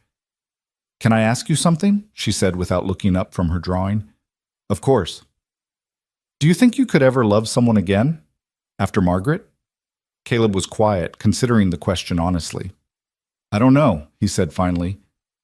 "The love I felt for Margaret was mostly hope and imagination, real love, the kind that grows between two people who actually know each other, that takes time, takes trust, takes being willing to be vulnerable with someone who could hurt you." He paused. "But I think I could get there, eventually, with the right person." Anna's hand stilled on the page. "What would make someone the right person?" "Honesty," Caleb said immediately. "Someone who shows me who they really are, flaws and all. Someone who's willing to do the hard work of healing instead of just hiding their wounds. Someone who can sit in silence with me and not need to fill every moment with noise." He looked at Anna. "Someone who understands what it means to survive something that should have destroyed you and who's still trying to find beauty in the world despite it."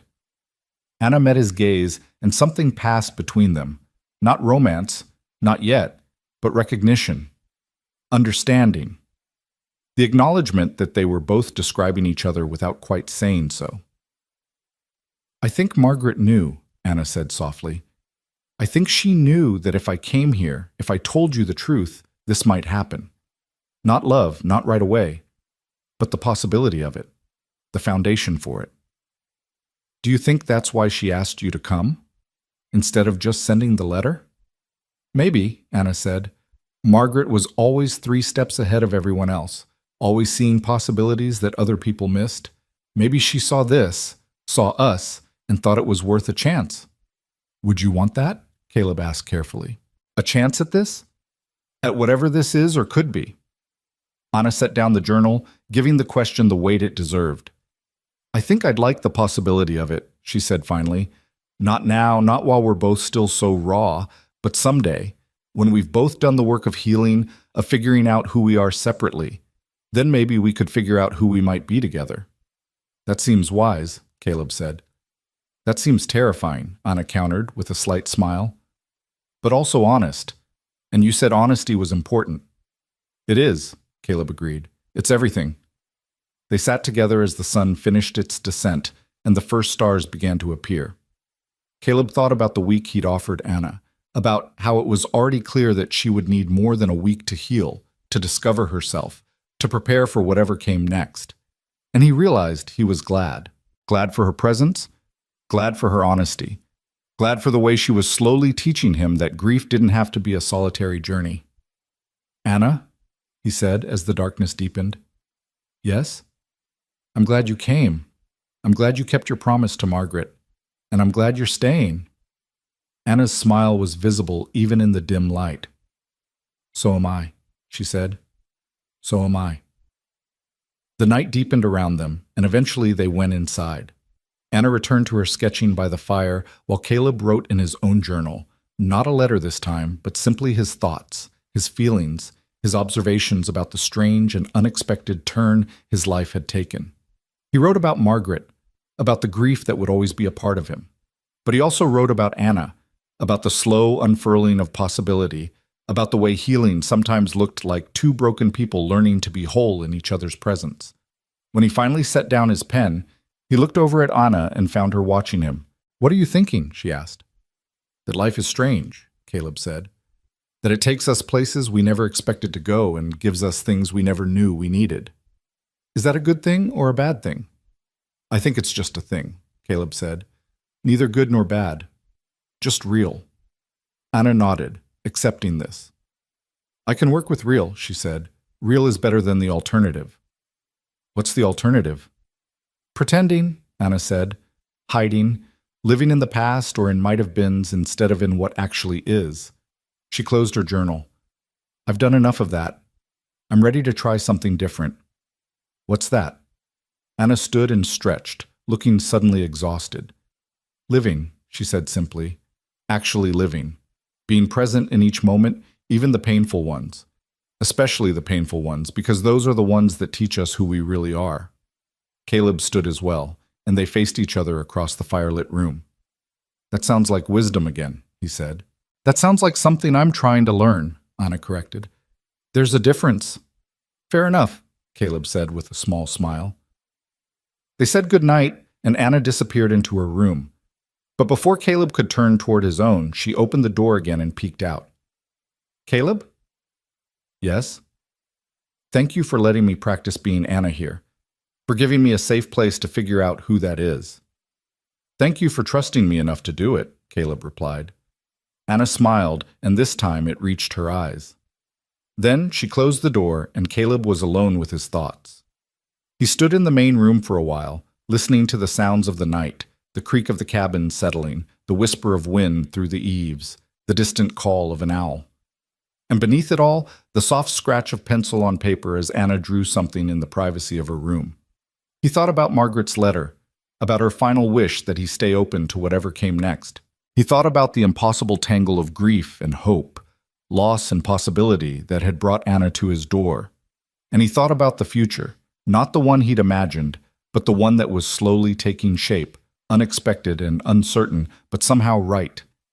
As he climbed into bed, Caleb realized something that surprised him. For the first time since Anna had stepped off that coach and spoken those 6 devastating words, he felt something other than pain when he thought about what had happened. He felt gratitude. Gratitude for Margaret's letters, for the hope they'd given him. Gratitude for Anna's courage in delivering the truth, and gratitude for the strange, winding path that had led them both here, to this moment, to this fragile beginning of something neither of them had planned but both of them needed. Tomorrow would bring new challenges, new conversations, new steps on the long road to healing. But tonight, in the darkness of a Texas ranch house, with 2 lonely people sleeping under the same roof and learning to be less lonely together, there was something that felt almost like peace. Not the peace of resolution or closure or answers, but the peace of presence, of being exactly where they were, with exactly who they were, and trusting that it was enough. For now, at least, it was enough. The days that followed took on a rhythm that felt both foreign and strangely inevitable, like a song Caleb had known once but forgotten until someone began humming the melody. Anna moved through the cabin with growing ease, her initial hesitancy giving way to something more comfortable, more rooted. She still had moments when grief would catch her unaware. Caleb would find her standing motionless at the window, tears streaming silently down her face, or wake in the night to the muffled sound of her crying in the next room.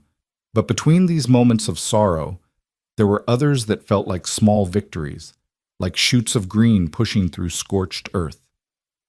On the 5th morning of Anna's stay, Caleb woke to find her already outside, standing in the pasture with Bessie, the spotted cow he'd described in his letters. Anna had her hand on the animal's flank, speaking softly, and Caleb watched from the porch as Bessie, usually skittish with strangers, leaned into Anna's touch with something like contentment. When Anna returned to the cabin, her face was flushed with cold and pleasure. "She let me pet her," she said, breathless with the simple wonder of it. "I was just standing there, and she walked right up to me, like she knew I needed the company." "Animals have a sense about people," Caleb said, pouring her coffee. They can tell when someone's hurting, when someone needs gentle handling. Bessie's always been good at that. Anna cupped her hands around the warm mug, her eyes distant. Margaret used to say the same thing about people, that some folks just had a gift for knowing what others needed, even before they knew it themselves. She looked at Caleb. She said you had that gift. That's what came through in your letters, this deep attention to the world, this way of noticing what mattered. Well, I'm not sure it's a gift, Caleb said. More like survival. You learn to pay attention when your life depends on it. In the war, reading people, reading situations. It meant the difference between living and dying. And after the war, Anna asked, when it wasn't life or death anymore? Caleb leaned against the counter, considering. I guess I didn't know how to stop. Didn't know how to exist without that constant awareness, that vigilance. So I turned it toward other things, the land, the animals, the sky. If I was going to be cursed with always paying attention, I figured I might as well pay attention to things that couldn't hurt me. But then you started writing to Margaret, Anna said softly. Started paying attention to her words, her thoughts. Started letting yourself care about something that could hurt you. Yes, Caleb admitted. I did. They stood in silence for a moment, the weight of that admission settling between them. Then Anna set down her coffee and moved to the stove. Let me make breakfast, she said. I want to try something Margaret used to make. Johnny cakes with molasses. She'd make them on special occasions, and they always felt like a celebration, even when there wasn't much to celebrate. Caleb watched as Anna gathered ingredients, her movements gaining confidence as she worked. She mixed cornmeal and flour, added buttermilk and a pinch of salt, her hands moving with the unconscious grace of someone following a well-worn path of memory. As the cakes sizzled on the griddle, filling the cabin with their sweet, corny smell, Caleb saw tears sliding down Anna's face. But she didn't stop working, didn't acknowledge them. She just kept cooking, kept moving, kept pushing through the grief to create something beautiful on the other side. When she plated the Johnny cakes and drizzled them with molasses, her hands were steady. They sat down to eat, and Caleb took a bite. The flavors simple but perfect, slightly sweet, slightly savory, warm and comforting. These are wonderful, he said. Anna smiled through her tears. She would have been happy to know I still remember how. Happy to know I'm sharing them with you.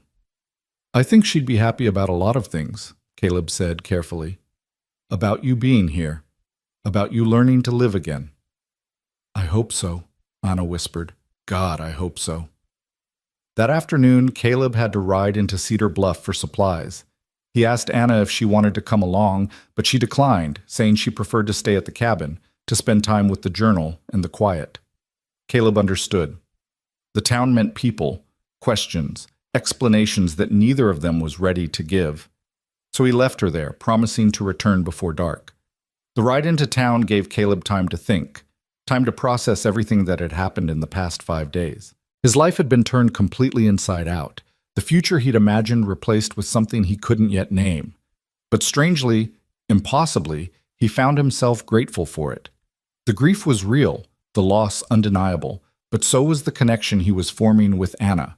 Not romance, not yet, maybe not ever, but something equally valuable.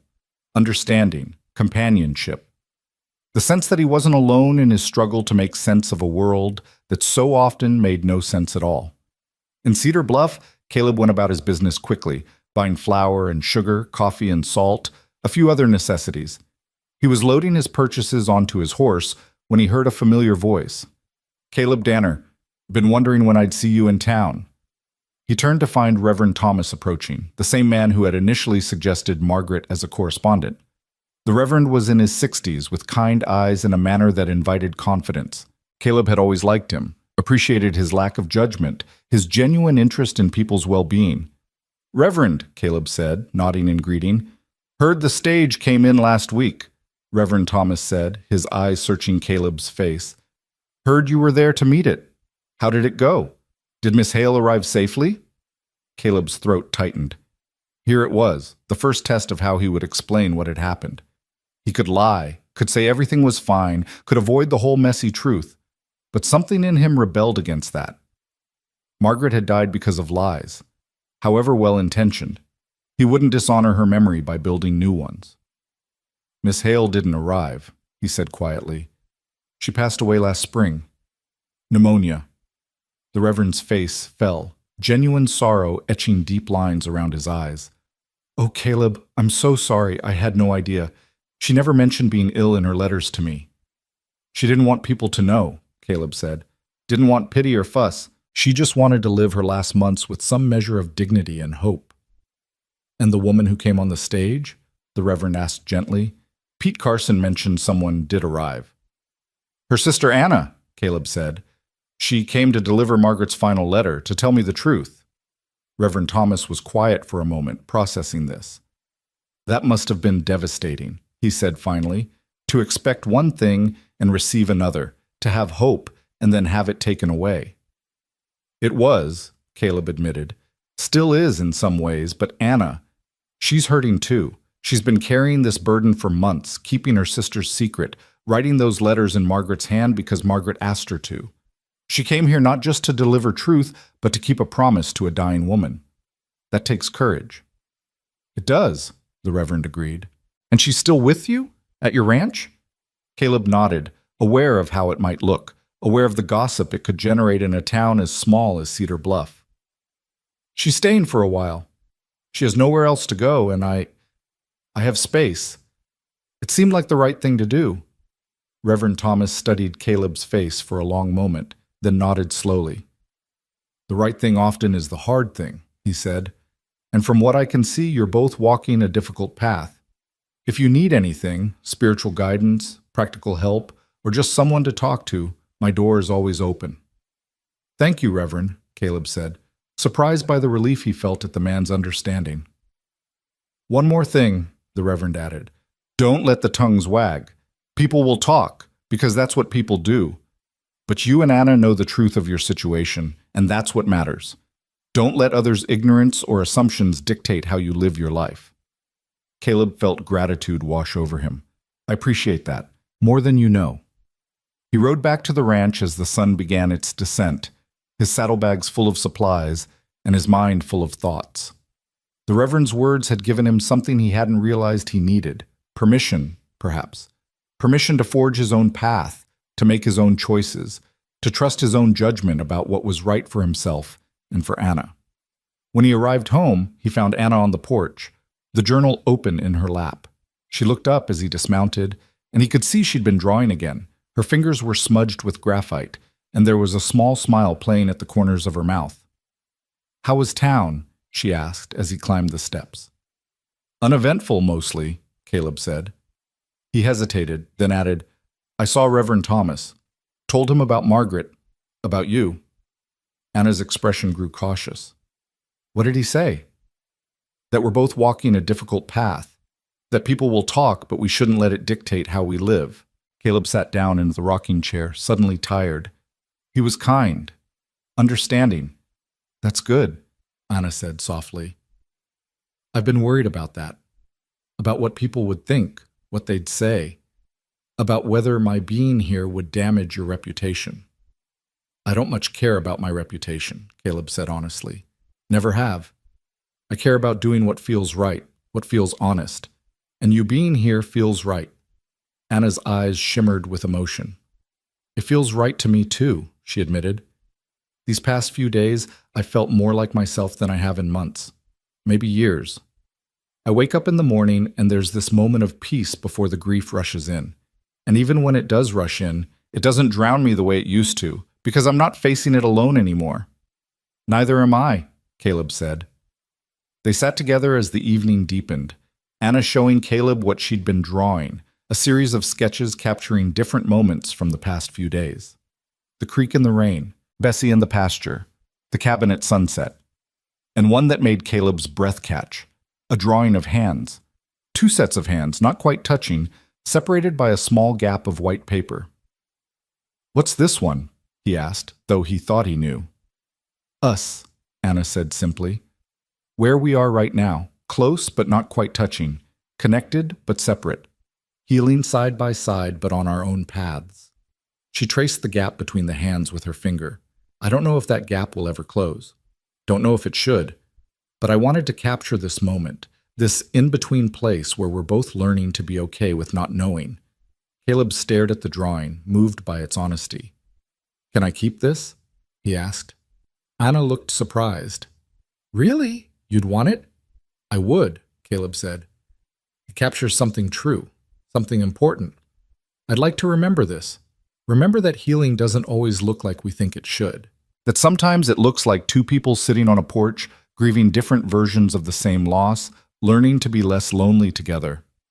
Anna carefully tore the page from the journal and handed it to him. "Then it's yours," she said.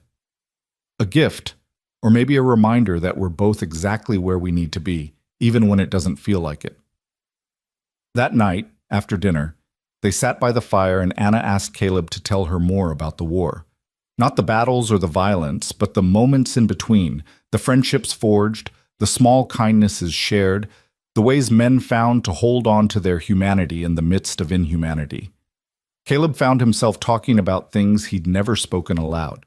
About a young soldier named David who used to sing hymns before every battle, his voice clear and true. About a grizzled sergeant who kept a pressed flower from his wife in his pocket and would take it out to look at when things got particularly bad. About the night after a terrible battle, when the survivors had sat around a fire, not speaking, just being together in their shared trauma and relief at having lived through another day. "That's what this feels like sometimes," Caleb said. "You and me here, like we're survivors of different battles, sitting around a fire, not needing to speak because we understand what the other has lived through." Anna nodded slowly. Margaret used to talk about that, about how the deepest connections happen when we can sit in silence with someone and not feel the need to fill it, when we can just be, without explanation or performance. "I'm learning that with you," Caleb said. "Learning that silence isn't loneliness, that presence is its own kind of conversation." "I'm learning it too," Anna said, "and it's a gift, a strange, unexpected gift, but a gift nonetheless." The fire crackled and popped, and outside the wind picked up, whistling through the eaves. It would be a cold night, Caleb thought. But here, in this room with the fire burning and Anna across from him, he felt warm, protected, less alone than he'd been in years. "Caleb?" Anna said, her voice tentative. "Yes?" "What happens when the week is over? Tomorrow, I mean. You said I could stay for a week, and tomorrow makes 7 days. Caleb looked at her, really looked at her, and saw the fear there, the worry that he might send her away now that the time was up, that whatever grace period he'd granted was coming to an end. And he realized with sudden clarity that sending her away was the last thing he wanted. "The week was arbitrary," he said. "A starting point, nothing more. You stay as long as you need to stay, Anna. As long as you want to stay. This place is big enough for two people learning to heal, big enough for two people figuring out who they are and what they want from life." Anna's relief was visible, her shoulders dropping, her breath releasing in a long exhale. "I don't want to be a burden," she said. "Don't want to take advantage of your kindness." "You're not a burden," Caleb said firmly. "You're company. You're help with the work. You're someone who understands what I'm going through because you're going through something similar. That's not a burden. That's a blessing." Tears slipped down Anna's cheeks, but she was smiling. "Thank you," she whispered. "Thank you for seeing me, for letting me stay, for giving me a place to figure out who Anna Hale is when she's not defined by loss." "Thank you for being brave enough to come here," Caleb replied. "For keeping your promise to Margaret, for showing me that grief doesn't have to be a solitary journey." They sat in silence for a while longer, both lost in thought. Then Anna stood and moved to the window, looking out at the star-filled sky. "It's beautiful here," she said. "Margaret was right about that. The way you described it in your letters, it was all true. The sunsets, the stars, the sense of endless space. It's like the land is big enough to hold all our pain and still have room for beauty." Caleb joined her at the window, standing close enough that he could feel the warmth radiating from her. "That's why I came here," he said. "After the war, I needed space. Needed emptiness I could fill with something other than memories of death and destruction. I needed a place where I could build instead of destroy, where I could nurture instead of kill." "And did it work?" Anna asked. "Did you find what you were looking for?" "I found peace," Caleb said, "or something close to it. Found a way to live with what I'd seen and done. Found a way to make each day mean something, even if it was just feeding animals and mending fences and watching the sun rise and set. He paused. But I was still alone, still missing something I couldn't quite name. Connection, Anna said softly. That's what you were missing, what we were both missing. Yes, Caleb agreed. Connection. The sense that someone else sees the world the way you do, feels what you feel, understands without needing endless explanations. Anna turned to face him, and in the dim light from the fire, her face was beautiful, not in a way that competed with Margaret, but in its own right. Beautiful in its honesty, in the vulnerability she was learning to show, in the strength it took to stand here and admit her needs and fears. I think Margaret knew, Anna said. I think she knew that bringing us together would give us both something we desperately needed. Maybe that's the real gift she left us. Not a romance, not a replacement for what we'd lost, but a chance at real connection, at understanding, at being less alone. I think you're right, Caleb said, and I think she'd be happy knowing we found it. That we found each other, even if it wasn't in the way any of us expected. They stood there together, looking out at the vast Texas sky, and Caleb felt something shift in his chest. It wasn't love. Not the romantic kind, anyway. It was something deeper, something more fundamental. It was recognition. The sense that Anna was someone who could walk beside him through life. Not because they were bound by passion or romance, but because they were bound by understanding, by shared experience, by the knowledge that they were both trying to build something beautiful from the wreckage of their pasts. Come on, Caleb said eventually. It's late. We should get some rest. Anna nodded and moved toward her room, but at the door she paused and looked back at him. Caleb, I want you to know something. These past few days, they've been hard, painful, but they've also been healing. You've given me something I didn't know I could have again. Hope. Not the desperate, clinging hope I had when Margaret was dying, but real hope. The kind that's grounded in present reality rather than desperate wishes for the future. You've given me the same thing, Caleb said honestly. You've reminded me that I can still connect with people, still care about someone without it destroying me. That's not a small thing. Anna smiled, and this time it reached her eyes. Good night, Caleb. Good night, Anna. She disappeared into her room, and Caleb stood in the main room for a moment, feeling the weight of the week settling over him. 7 days. That's all it had been since Anna had stepped off that coach and shattered his world with 6 words. 7 days of grief and revelation, of pain and unexpected grace, of learning to live in a reality that bore no resemblance to the one he'd imagined. But standing here now, with Anna sleeping in the next room and the stars wheeling overhead and the land stretching endlessly in all directions, Caleb realized something profound. This reality, unexpected, unplanned, born from loss and delivered through sorrow, was better than the dream he'd been living in, because it was real, because it was honest, because it required him to show up as himself, flaws and all, and to accept Anna as herself, flaws and all. He walked to the table and picked up the drawing Anna had given him, the 2 sets of hands, close but not touching. He studied it in the firelight, tracing the gap between the hands, the space that held both separation and connection. That gap was important, he realized. It represented their individual journeys, their separate paths to healing. But it also represented the possibility that someday, if they both did the work, if they both learned to be whole on their own, those hands might close the distance.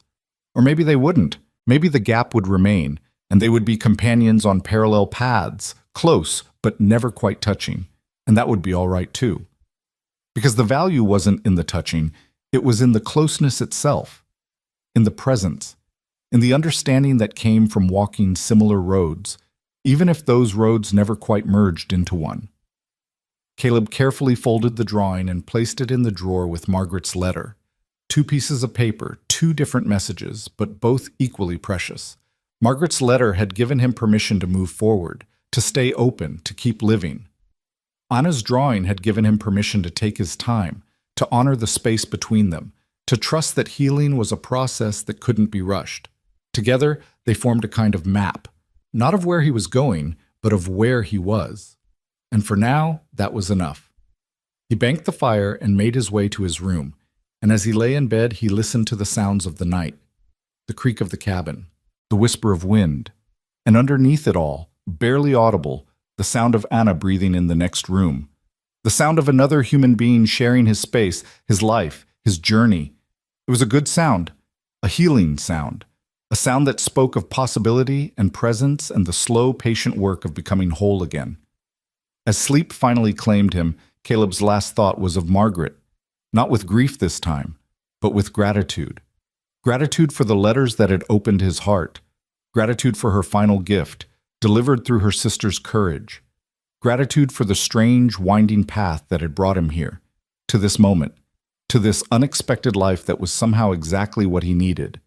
And somewhere beyond the stars, beyond reach but not beyond memory, he imagined Margaret smiling, imagined her at peace, knowing that the seed she'd planted had taken root, that her words hadn't died with her, but had grown into something new, something neither she nor Caleb could have predicted, but both would have recognized as love. Not romantic love, perhaps, but something equally powerful.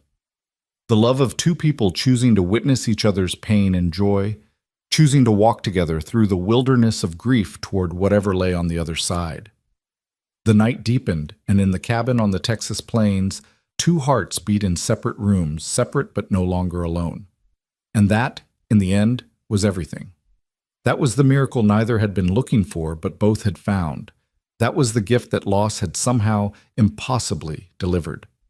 And as morning approached, as the first hint of gray light began to touch the eastern horizon, the world held its breath. Because something had shifted, something had changed. Two people who had come together through death were learning to live again, and that small, quiet triumph mattered. It mattered more than all the words and all the letters ever written. It mattered more than dreams or plans or imagined futures. It mattered because it was